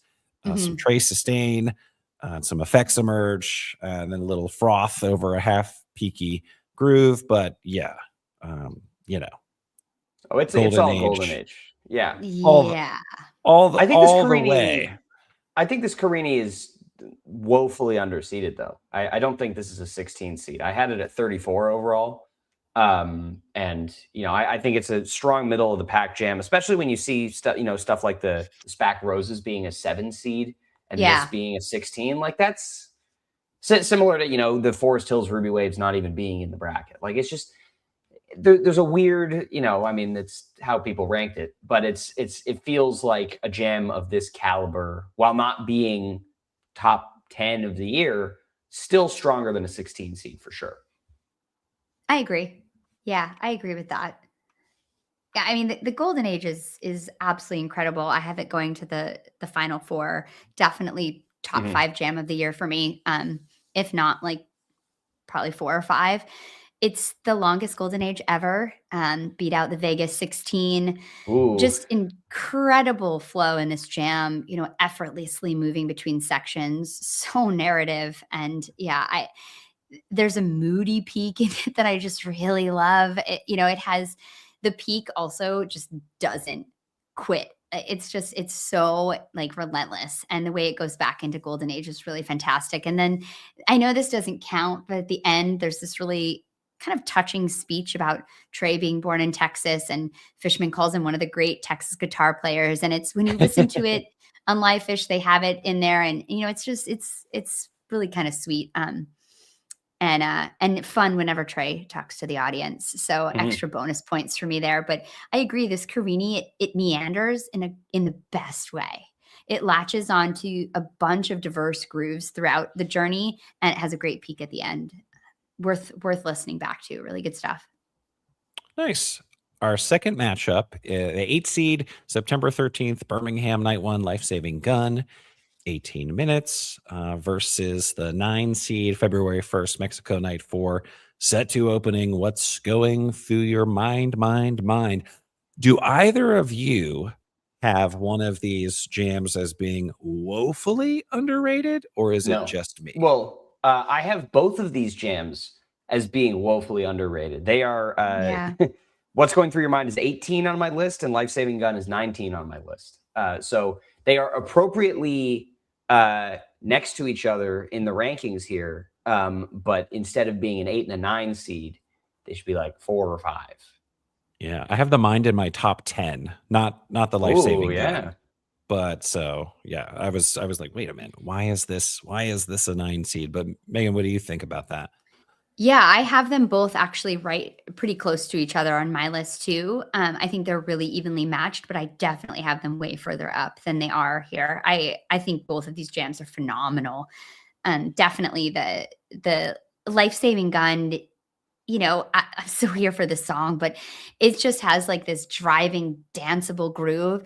And they're playing this weird sample of someone kind of talking over it. I don't know if you can hear it. It adds this sense of mystery to the jam. And then there's a really textured noise jam that's very loose on melody. It has like Split Open and Melt vibes, which is just great. And love to see that. And yeah, this What's Going Through Your Mind, this is the 5th time it was ever played. They launched right into a driving jam. It really patiently built to a beautiful peak, big sustain again. And I loved this because this is something that I talked about yesterday, that they were doing a bit this year that I really loved. It was like a new party trick this year where they're kind of shifting tone on top of a classic jamming style. So in this case, they'll slightly distort sounds over an idyllic bliss jam before the peak. And it just adds like a sense of mystery or intrigue or difference to a usual peak in a way that is really sophisticated. And I loved when they started doing that last year. And the post peak, they've got the band like repeating the refrain and closing down the song. And yeah, I think this jam is phenomenal. It's really high. I think it's underseated for sure. Yeah, I think that this what's going through your mind is it's just so fluid, right? Yeah. The way that it just goes, like, and the credit to Fishman for just the way that he holds down the groove and just very nice increase in the tempo and intensity as they kind of flip into that major mode and hit that peak and then just land right back into the song. Like it's wonderful. I've listened to this jam so many times. I do actually have this Life Saving Gun winning. It's an upset by my list by one rank. I do too. Shout out to Brian Brinkman on this jam. But this Life Saving Gun, okay, first of all, this is the best Life Saving Gun they've ever played so far. And I just love just the controlled chaos of this jam. Yeah. As you talked about, like it's like demented, it's amazing. This matchup can go either way, and realistically, these jams should not be against each other in the first round because they're both so good.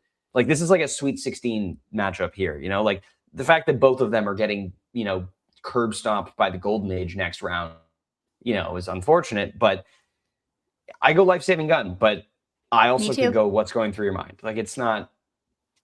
It was a close one, really, maybe even closer than the last time we talked about a close match, but this one, I went Life Saving Gun too. It's funny, this region has 5 jams in it that I ranked between 10 and 20. Wait, I should have just said how many I had in my top. This region has 8 jams in my top 20. Wow, that's which is amazing. Yeah, that's annoying, a lot for one actually. section. It's annoying. Yeah. Yeah. Well, to be fair to you guys, this is a great life saving gun. I don't maybe it was just that flip from like the experimental industrial groove of the What's Going Through Your Mind. And then they like flip to the lyrical grandeur that for me evoked like late 1.0 with the cleaner tones. And I just like the yin yang of when they can kind of move in between those modes so seamlessly. So it struck me. But okay, I'm the outlier. You guys can have your percussion rinse all day long, I suppose. I will. Oh, Ryan and I love that miso laceration. We are all here for the weird Life Saving Gun stuff. It's like it's like Phish does the Beatles. It's like Sgt. Pepper. Like, like, I can't believe you haven't at least been Stockholm syndromed into liking this jam, Justin, based on the amount that Brian talks about it. Yeah, I don't, for whatever reason, like. I'm just a little lower on Life Saving Gun than the mean Phish fan. Like it's not because I don't like it, but it's okay. It's all right. Oh my gosh. I love this song. I'm so here for it. It may be too much, but I love it. It can be the perfect like injection of energy in a set when employed, like when it's, yeah, it's like when Trey calls for it. Right. When he's like, oh, should I play, Rogue or Life Saving Gun? And he picks Life Saving Gun. You're like, yes, like this set actually has some like energy, like we're going somewhere, and they like to jam it. So like that's fun. Yeah. All right. Our next matchup is going to be the September 21st Hampton Sense and Subtle Sounds. This is a 5th seed up against the April 22nd San Francisco Night 1 Halley's Comet. Interestingly, this Halley's was played in set 1, 19 minutes long. I am gonna lean for the Sense and Subtle Sounds. It's just might be one of the prettiest jams that's on the entire bracket, like sublime and rhythmic. And Trey is just playing in such a pretty, divine, gorgeous fashion, and it like makes sense that they build it up and then into Lonely Trip. About the Haleys, I mean, like I said, it's any opening frame jam, and I have this like between top 25, top 50 on my list. It's in like my 4th little tier, which covers a lot of jams. But I love the loping Trey lines early over the relaxed groove, and then the pivot to edgier space thanks to Trey's effects. And very late in this jam, it feels like a new groove gets going in like the last minute or two. And it's like, and then what are we doing here? Totally. I blame Mike. I'm pretty sure this is the one where Mike starts singing again first, yes, right? And Trey doesn't want to, but Mike. Right. And I blame Mike. Mike said no. Mike's fault there. Mike ends that jam. Yeah. Yeah, the Haleys to me, I mean, it's there's some vocal issues in the beginning. They're singing the wrong key, but the post peak of this is great. It's like Conjure of Thunder vibes. It's big drums, effects from Trey, and then I do love when they find that kind of pretty groove inside the darkness. But this sense just blows it away. I agree. It's absolutely beautiful, melodic, hypnotic, stunning, perfectly gorgeous jam. And I think it's just what a great little suite on that 921 they played in Hampton there. That stuff. It's just really great. Good stuff. I love this sense. It gets beat for me in the next round, but maybe that's wrong. I don't know. I gotta rethink that. I mean, it does get beat in the next round for me. Yeah. But it is. Wait, I don't know why I have it losing in the next round. I should not have it losing in the next round. I'm gonna correct. I my might bracket. change that. Yeah. I'm definitely going to. I don't have a pen with me at the moment, but I'm definitely going to change that. But anyway, this sense, as I mentioned, I have it 7, or I don't actually know if I mentioned it, but I have it 17 overall, and this Halley's at 54. Solid jam, nothing crazy, but this sense is just gorgeous. Thankfully this one made it into the jam chart, even if the What's Going Through Your Mind before it didn't. But yeah, I agree. Absolutely one of the prettiest jams of last year. Incredible, just Trey, the phrasing and the way that they're all coalescing around that through this jam is just, it's so good. So I have this winning 2 matchups now. Yeah, I have. Actually, and me, the guy who was like, a tweezer has to be pretty special if it's going to go anywhere. Actually, probably lean toward the MSG tweezer over the sense. Although, shall we talk about the MSG it's pretty tweezer close. here? Great idea. Yes, number 4 seed, the New Year's Eve set 3 tweezer, which pretty much saved improvisationally New Year's run? Eve. The whole entire MSG run. Oh my God. Yeah. It was like that meme with 2 muscular arms like shaking hands, and it was like the tweezer, theme Piper, from night 1 and the tweezer from night 4, and then the Piper after the tweezer, like getting in there as the third arm. But so true. Yeah. My God. The 30 minutes, upbeat, then moody, then chill, gets into some like gritty, rhythmic, cacophony, grimy, and then Trey kind of does some Neutron experimentation, and it lives in this celebratory space. It's a really nice tweezer jam. It's not reinventing the tweezer wheel. I actually think that this Back on the Train from Seattle, the 13 seed, night 1 in Seattle, set 1, 17 minutes. I actually think that this is pretty good. And tweezer definitely wins the matchup, but they're not like super cosmically far apart. I love the shuffle in this Back on the Train and the woozy synths and the weird Trey tones, and then like the back and forth little Trey melody that you would probably look for in a Chugel jam. But yeah, I'm going tweezer. Who wants to speak? Ryan, you were at the show, right? I was at both of these actually. Yeah. Shout out to this Back on the Train. Complete surprise to see it jammed out like this, and I would love for more of that. Love just the lift off that happens, kind of on that bed of Page that happens here. Really, really great stuff. I had this at 51, and the tweezer at 36. Definitely think this tweezer is overseeded. And I understand that third set of New Year's Eve, 30-minute tweezer, first song after the countdown, all of those factors are very exciting and also very exciting to me. But I think that, for a while in this jam, they're kind of doing the tweezer thing and kind of sticking relatively close to home. And then eventually it does open up. I just think that as far as a 30-minute tweezer goes, as you said, Justin, kind of like it has to do a little more to get this 4 seed. And, seeing this as a 4 seed, while like the Life-Saving Gun and the What's Going Through Your Mind from this region are 8 and 9 seeds, a little bit sad. But tweezer wins here, and yeah, I'm gonna have Sense beating it in the second round. But this is still a great jam. Both of these are really good. Yeah, I just decided that Sense is beating it too for me. I have the tweezer winning here. I think this is massively overseeded. Like, yes, anytime you play an extended tweezer at MSG, it's probably going to make the bracket because it's exciting for people.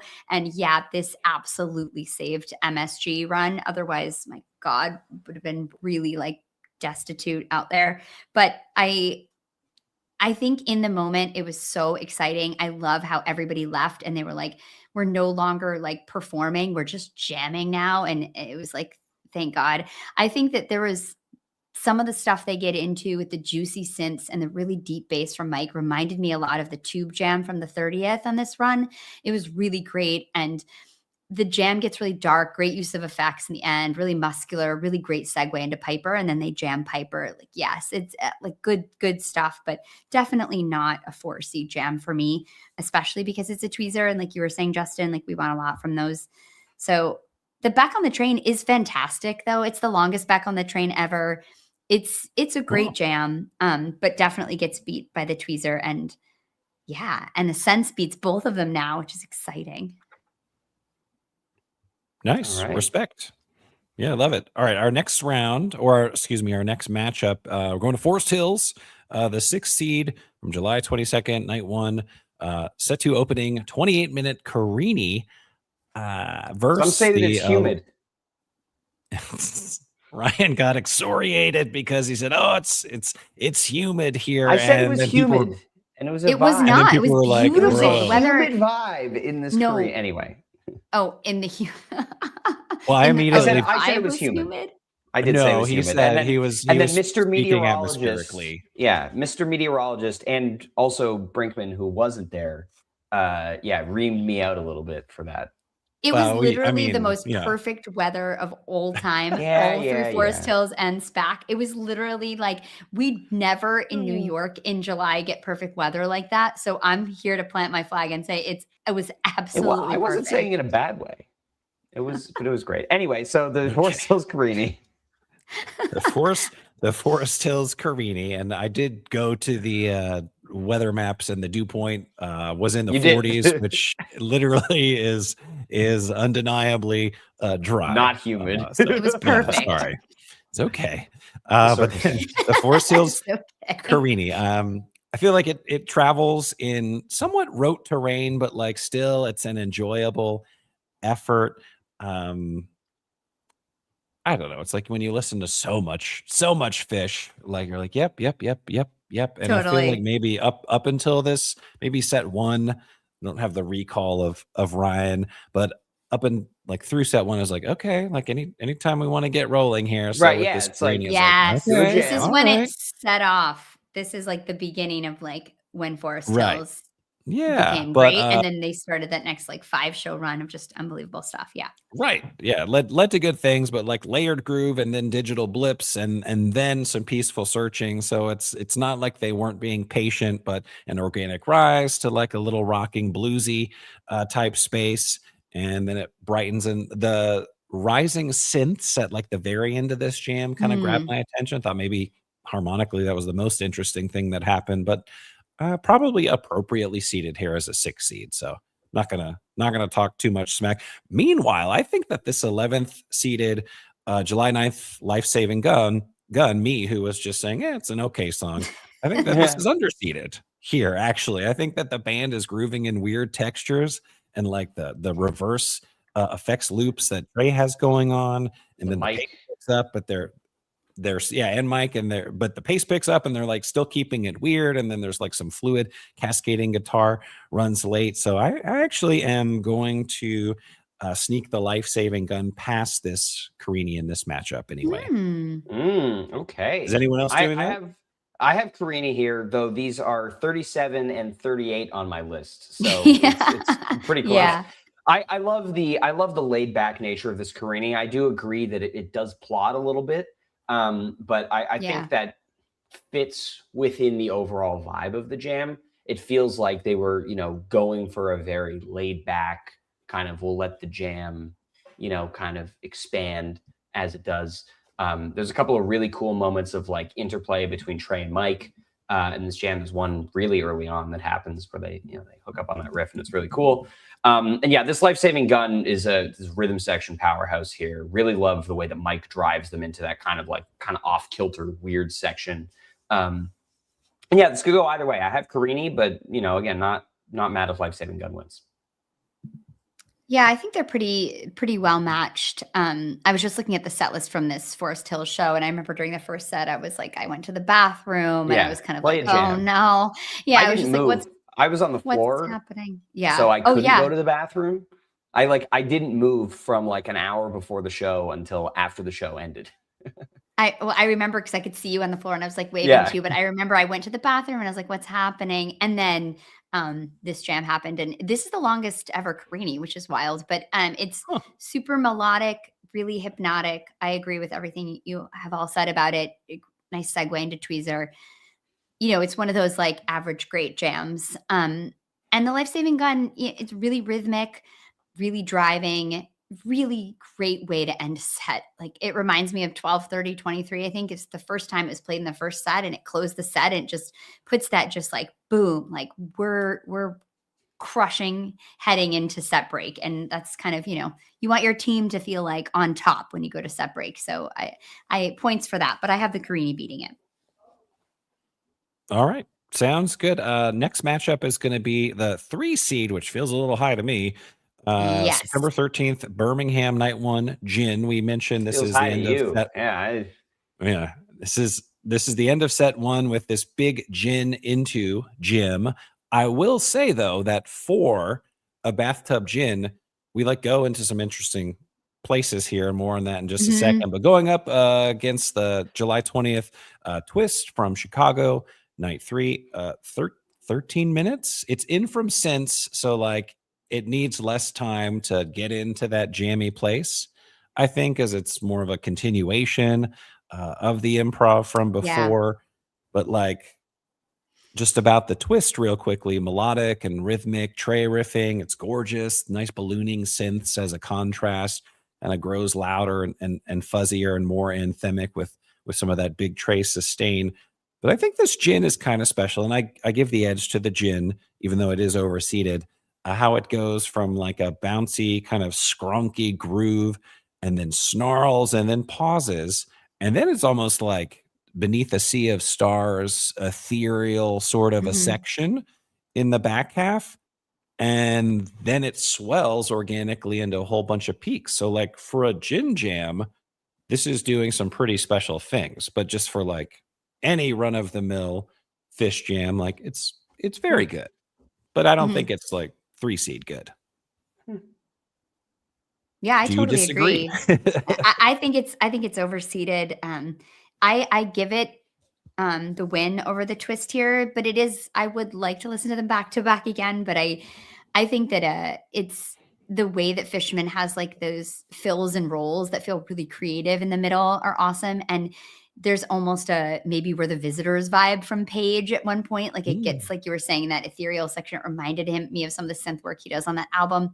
And then the way that Trey solos over the massive build at the end is great stuff. I think it's a great jam. I agree with everything you said about it. I don't like these two against each other. I just feel like they're both kind of and I feel like it would be, I don't know. I think the seating of this, I would have liked this whole entire bracket to be, this part of the bracket to be different. But yeah, I gave it to the Gin, but I wasn't totally sure. I think, yeah, go ahead, Ryan.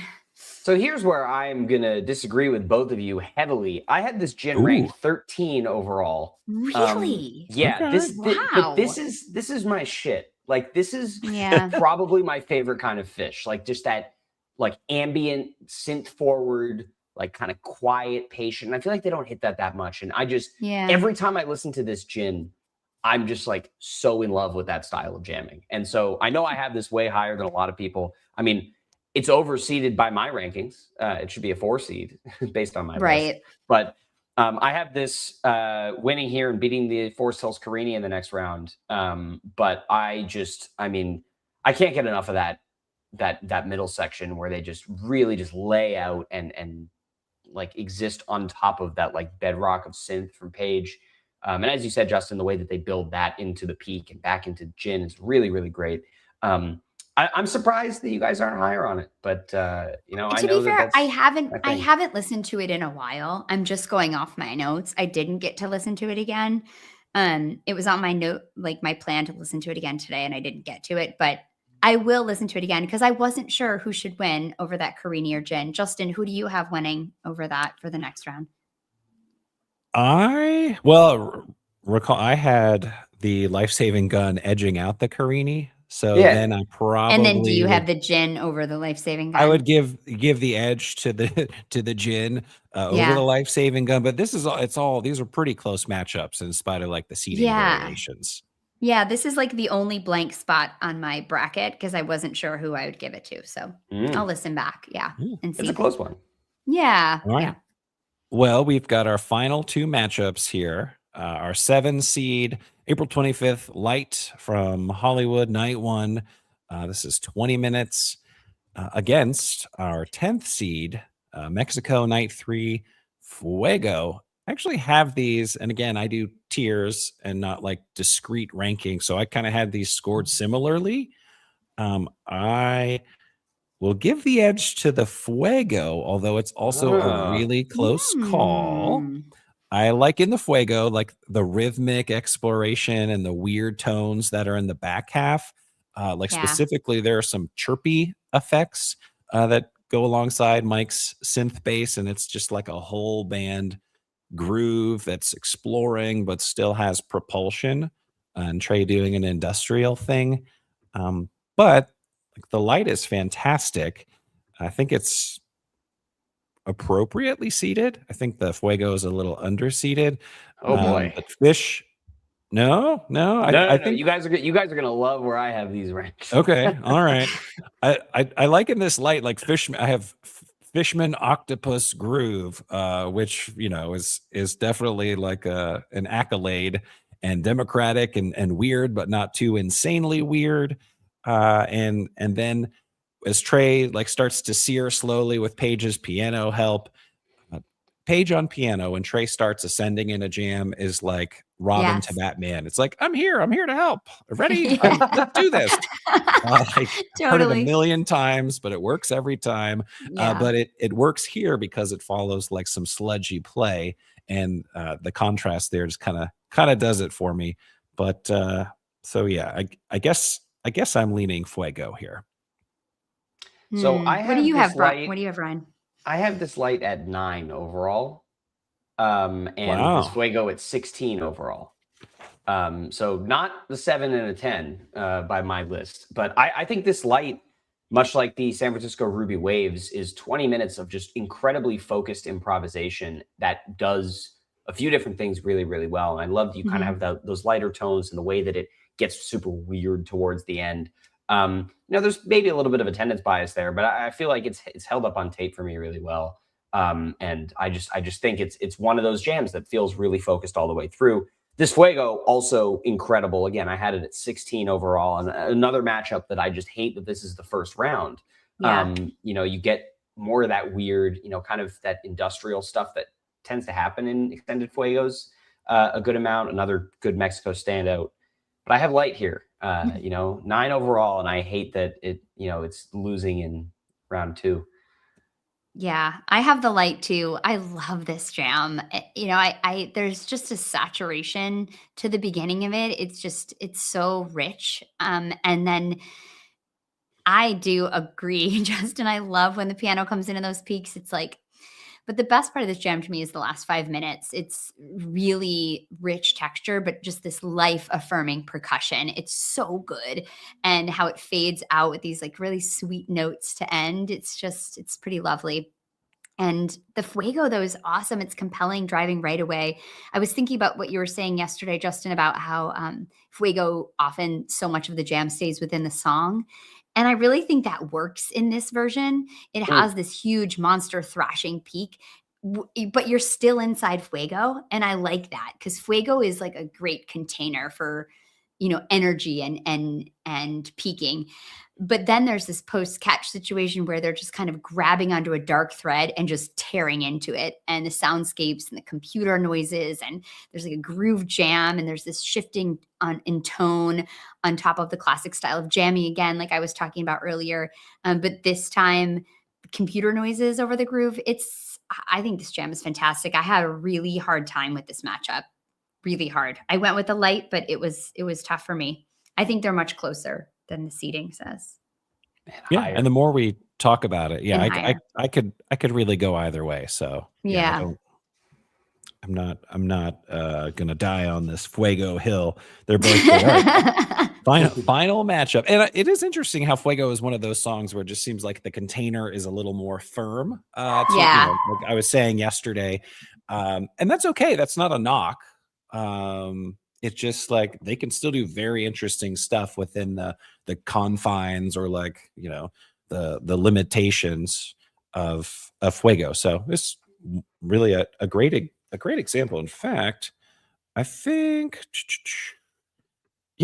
this is my highest ranked Fuego of the whole year. So it's a good one. All right. All right. Final matchup. We've done it. We have a pity 15 seed, September 20th, beneath the Sea of Stars in Hampton, night 2, 11 minutes. Wow. Fishman Tribes, Gentle Exploration. Hey man, it's weird. Explore Space. It's great. I mean, hey, it's Dark Star it's a vibes. wonderful Come song. on. Yeah, it's nice.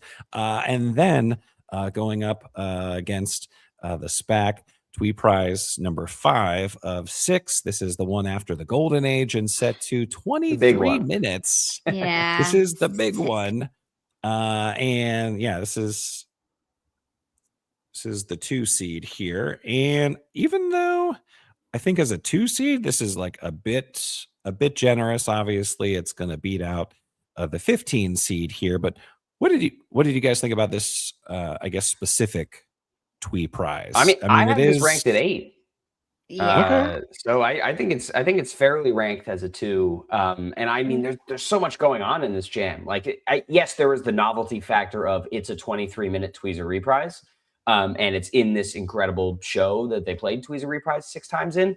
But I think that it earns its spot here. I mean, my favorite part of it is like whatever the point in the second half. And I texted you guys about this earlier, where it's like the Death March Twee Prize when they're in that dark, it's moody zone, and then Trey starts playing Twee Prize. It's so and then they good. come that, and then they keep jamming for a little bit after that. But it's like, this is a triumph right here. It's like, absolutely, yeah, we have a Tweezer reprise in the bracket. It doesn't make it out of this region for me. It loses to the Golden Age in the Elite 8. Yeah, of course. But it's an incredible piece of music. Yeah, I agree. I don't think it's overrated. I don't know about the seating. I don't think it's overrated in terms of going really far. I have it going all the way up and getting beat by the Golden Age in the 8. But I agree. It's the ultimate kind of fishiness, which is when you have a sort of a gag that is also done incredibly well musically. And like, that is like what we always want Phish to do, is like an inside joke that also delivers creative improv and surprises us. And that is what this Tweezer reprise is to me. I think you're right, Ryan. It's a triumph. It's epic. It's grand in scope. And then you have that really slow, uber confident climb into the reprise refrain again, which like, it's so good that it like just brings the hugest smile on my face just to think about it.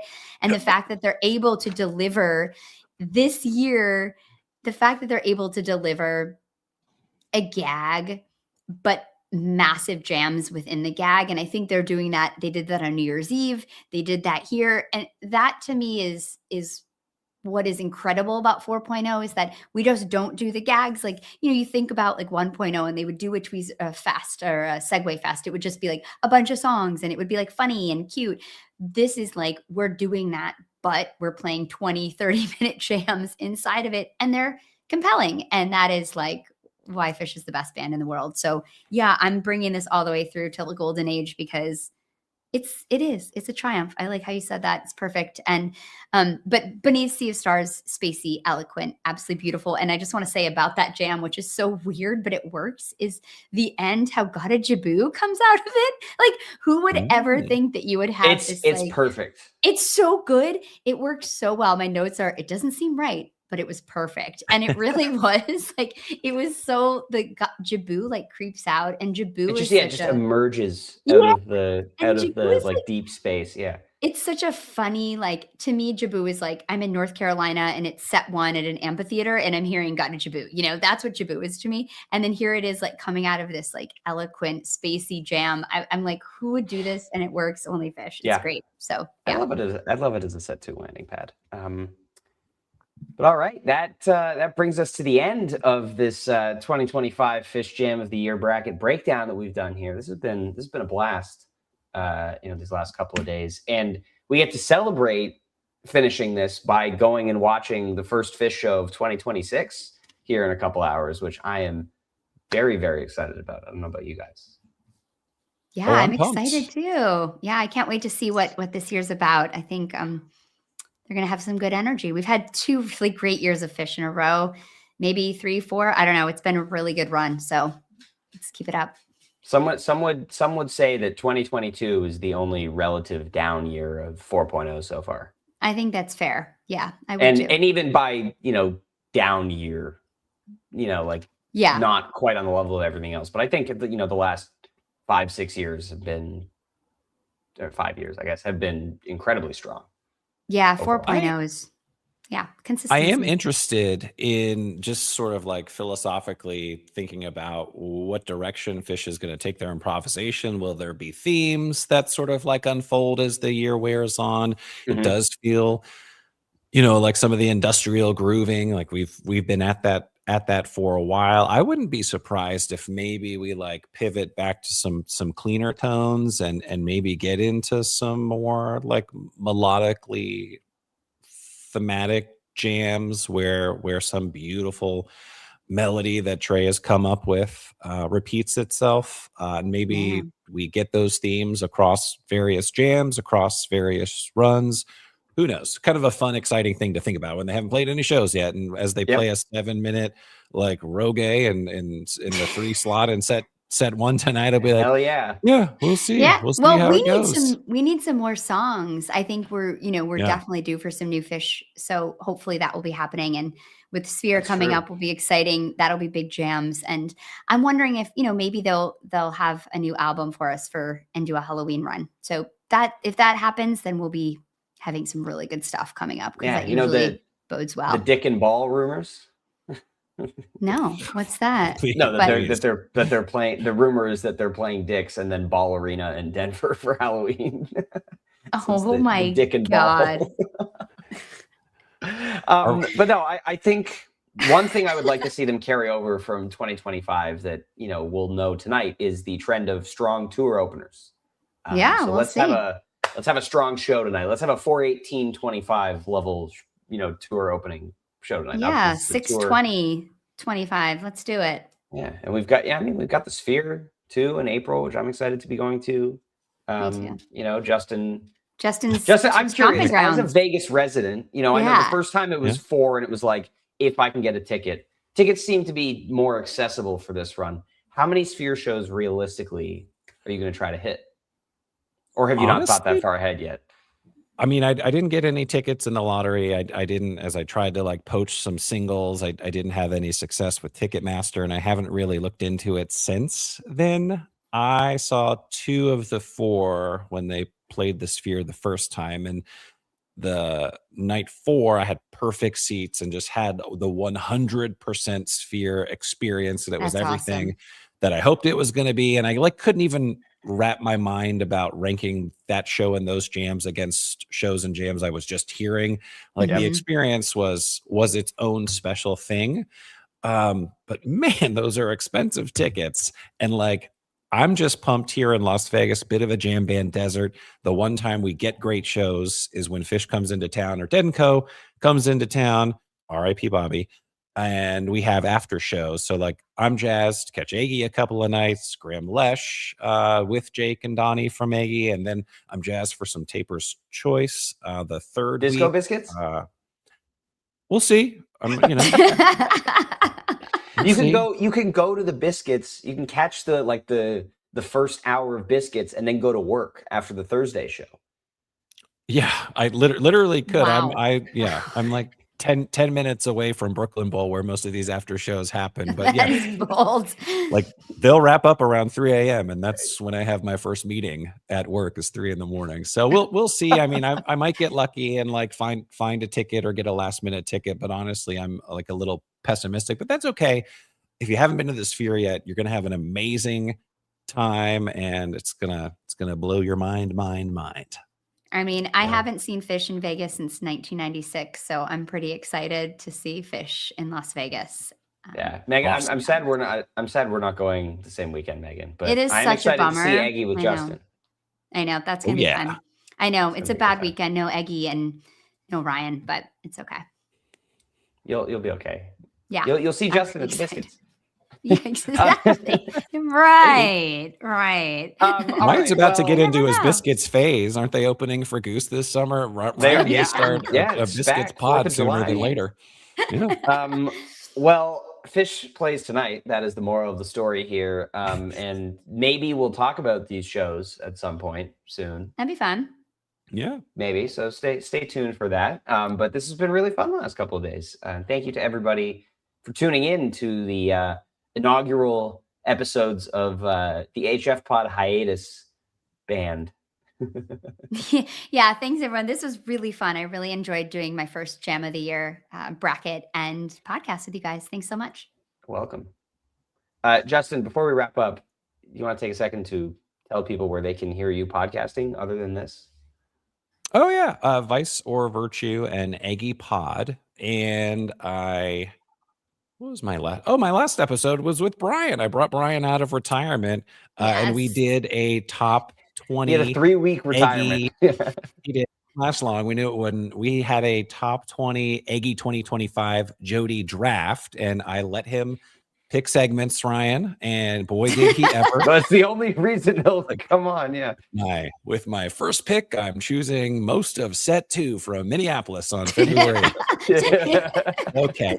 But That's if hilarious. this could be a good Aggie primer, had a lot of clips. And actually, I already have in the can a really nice episode with Pat Amaranti, Aggie's primary lyricist, other than Jake and Donnie and everyone in the band.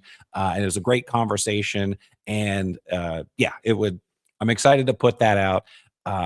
I hope that it actually propels the band, maybe, to pull some songs way out of the archive that some of them haven't even ever been played publicly as far as we know. So we'll see. That's awesome. see. That's so Exciting exciting. stuff. Yeah, Aggie's the shit. Go, yeah. And Justin, absolutely. podcast is amazing. Megan and I have both been on it together. We have. Yeah. Justin and I Yeah. recorded You a guys were really great. fun episode about female covers, and we talked about some female singer-songwriters. It was great. That was so much fun.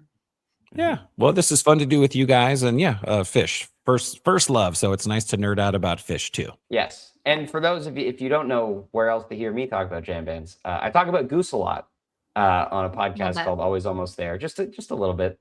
And if you're, listening to this and haven't heard of that and are interested, first of all, congratulations.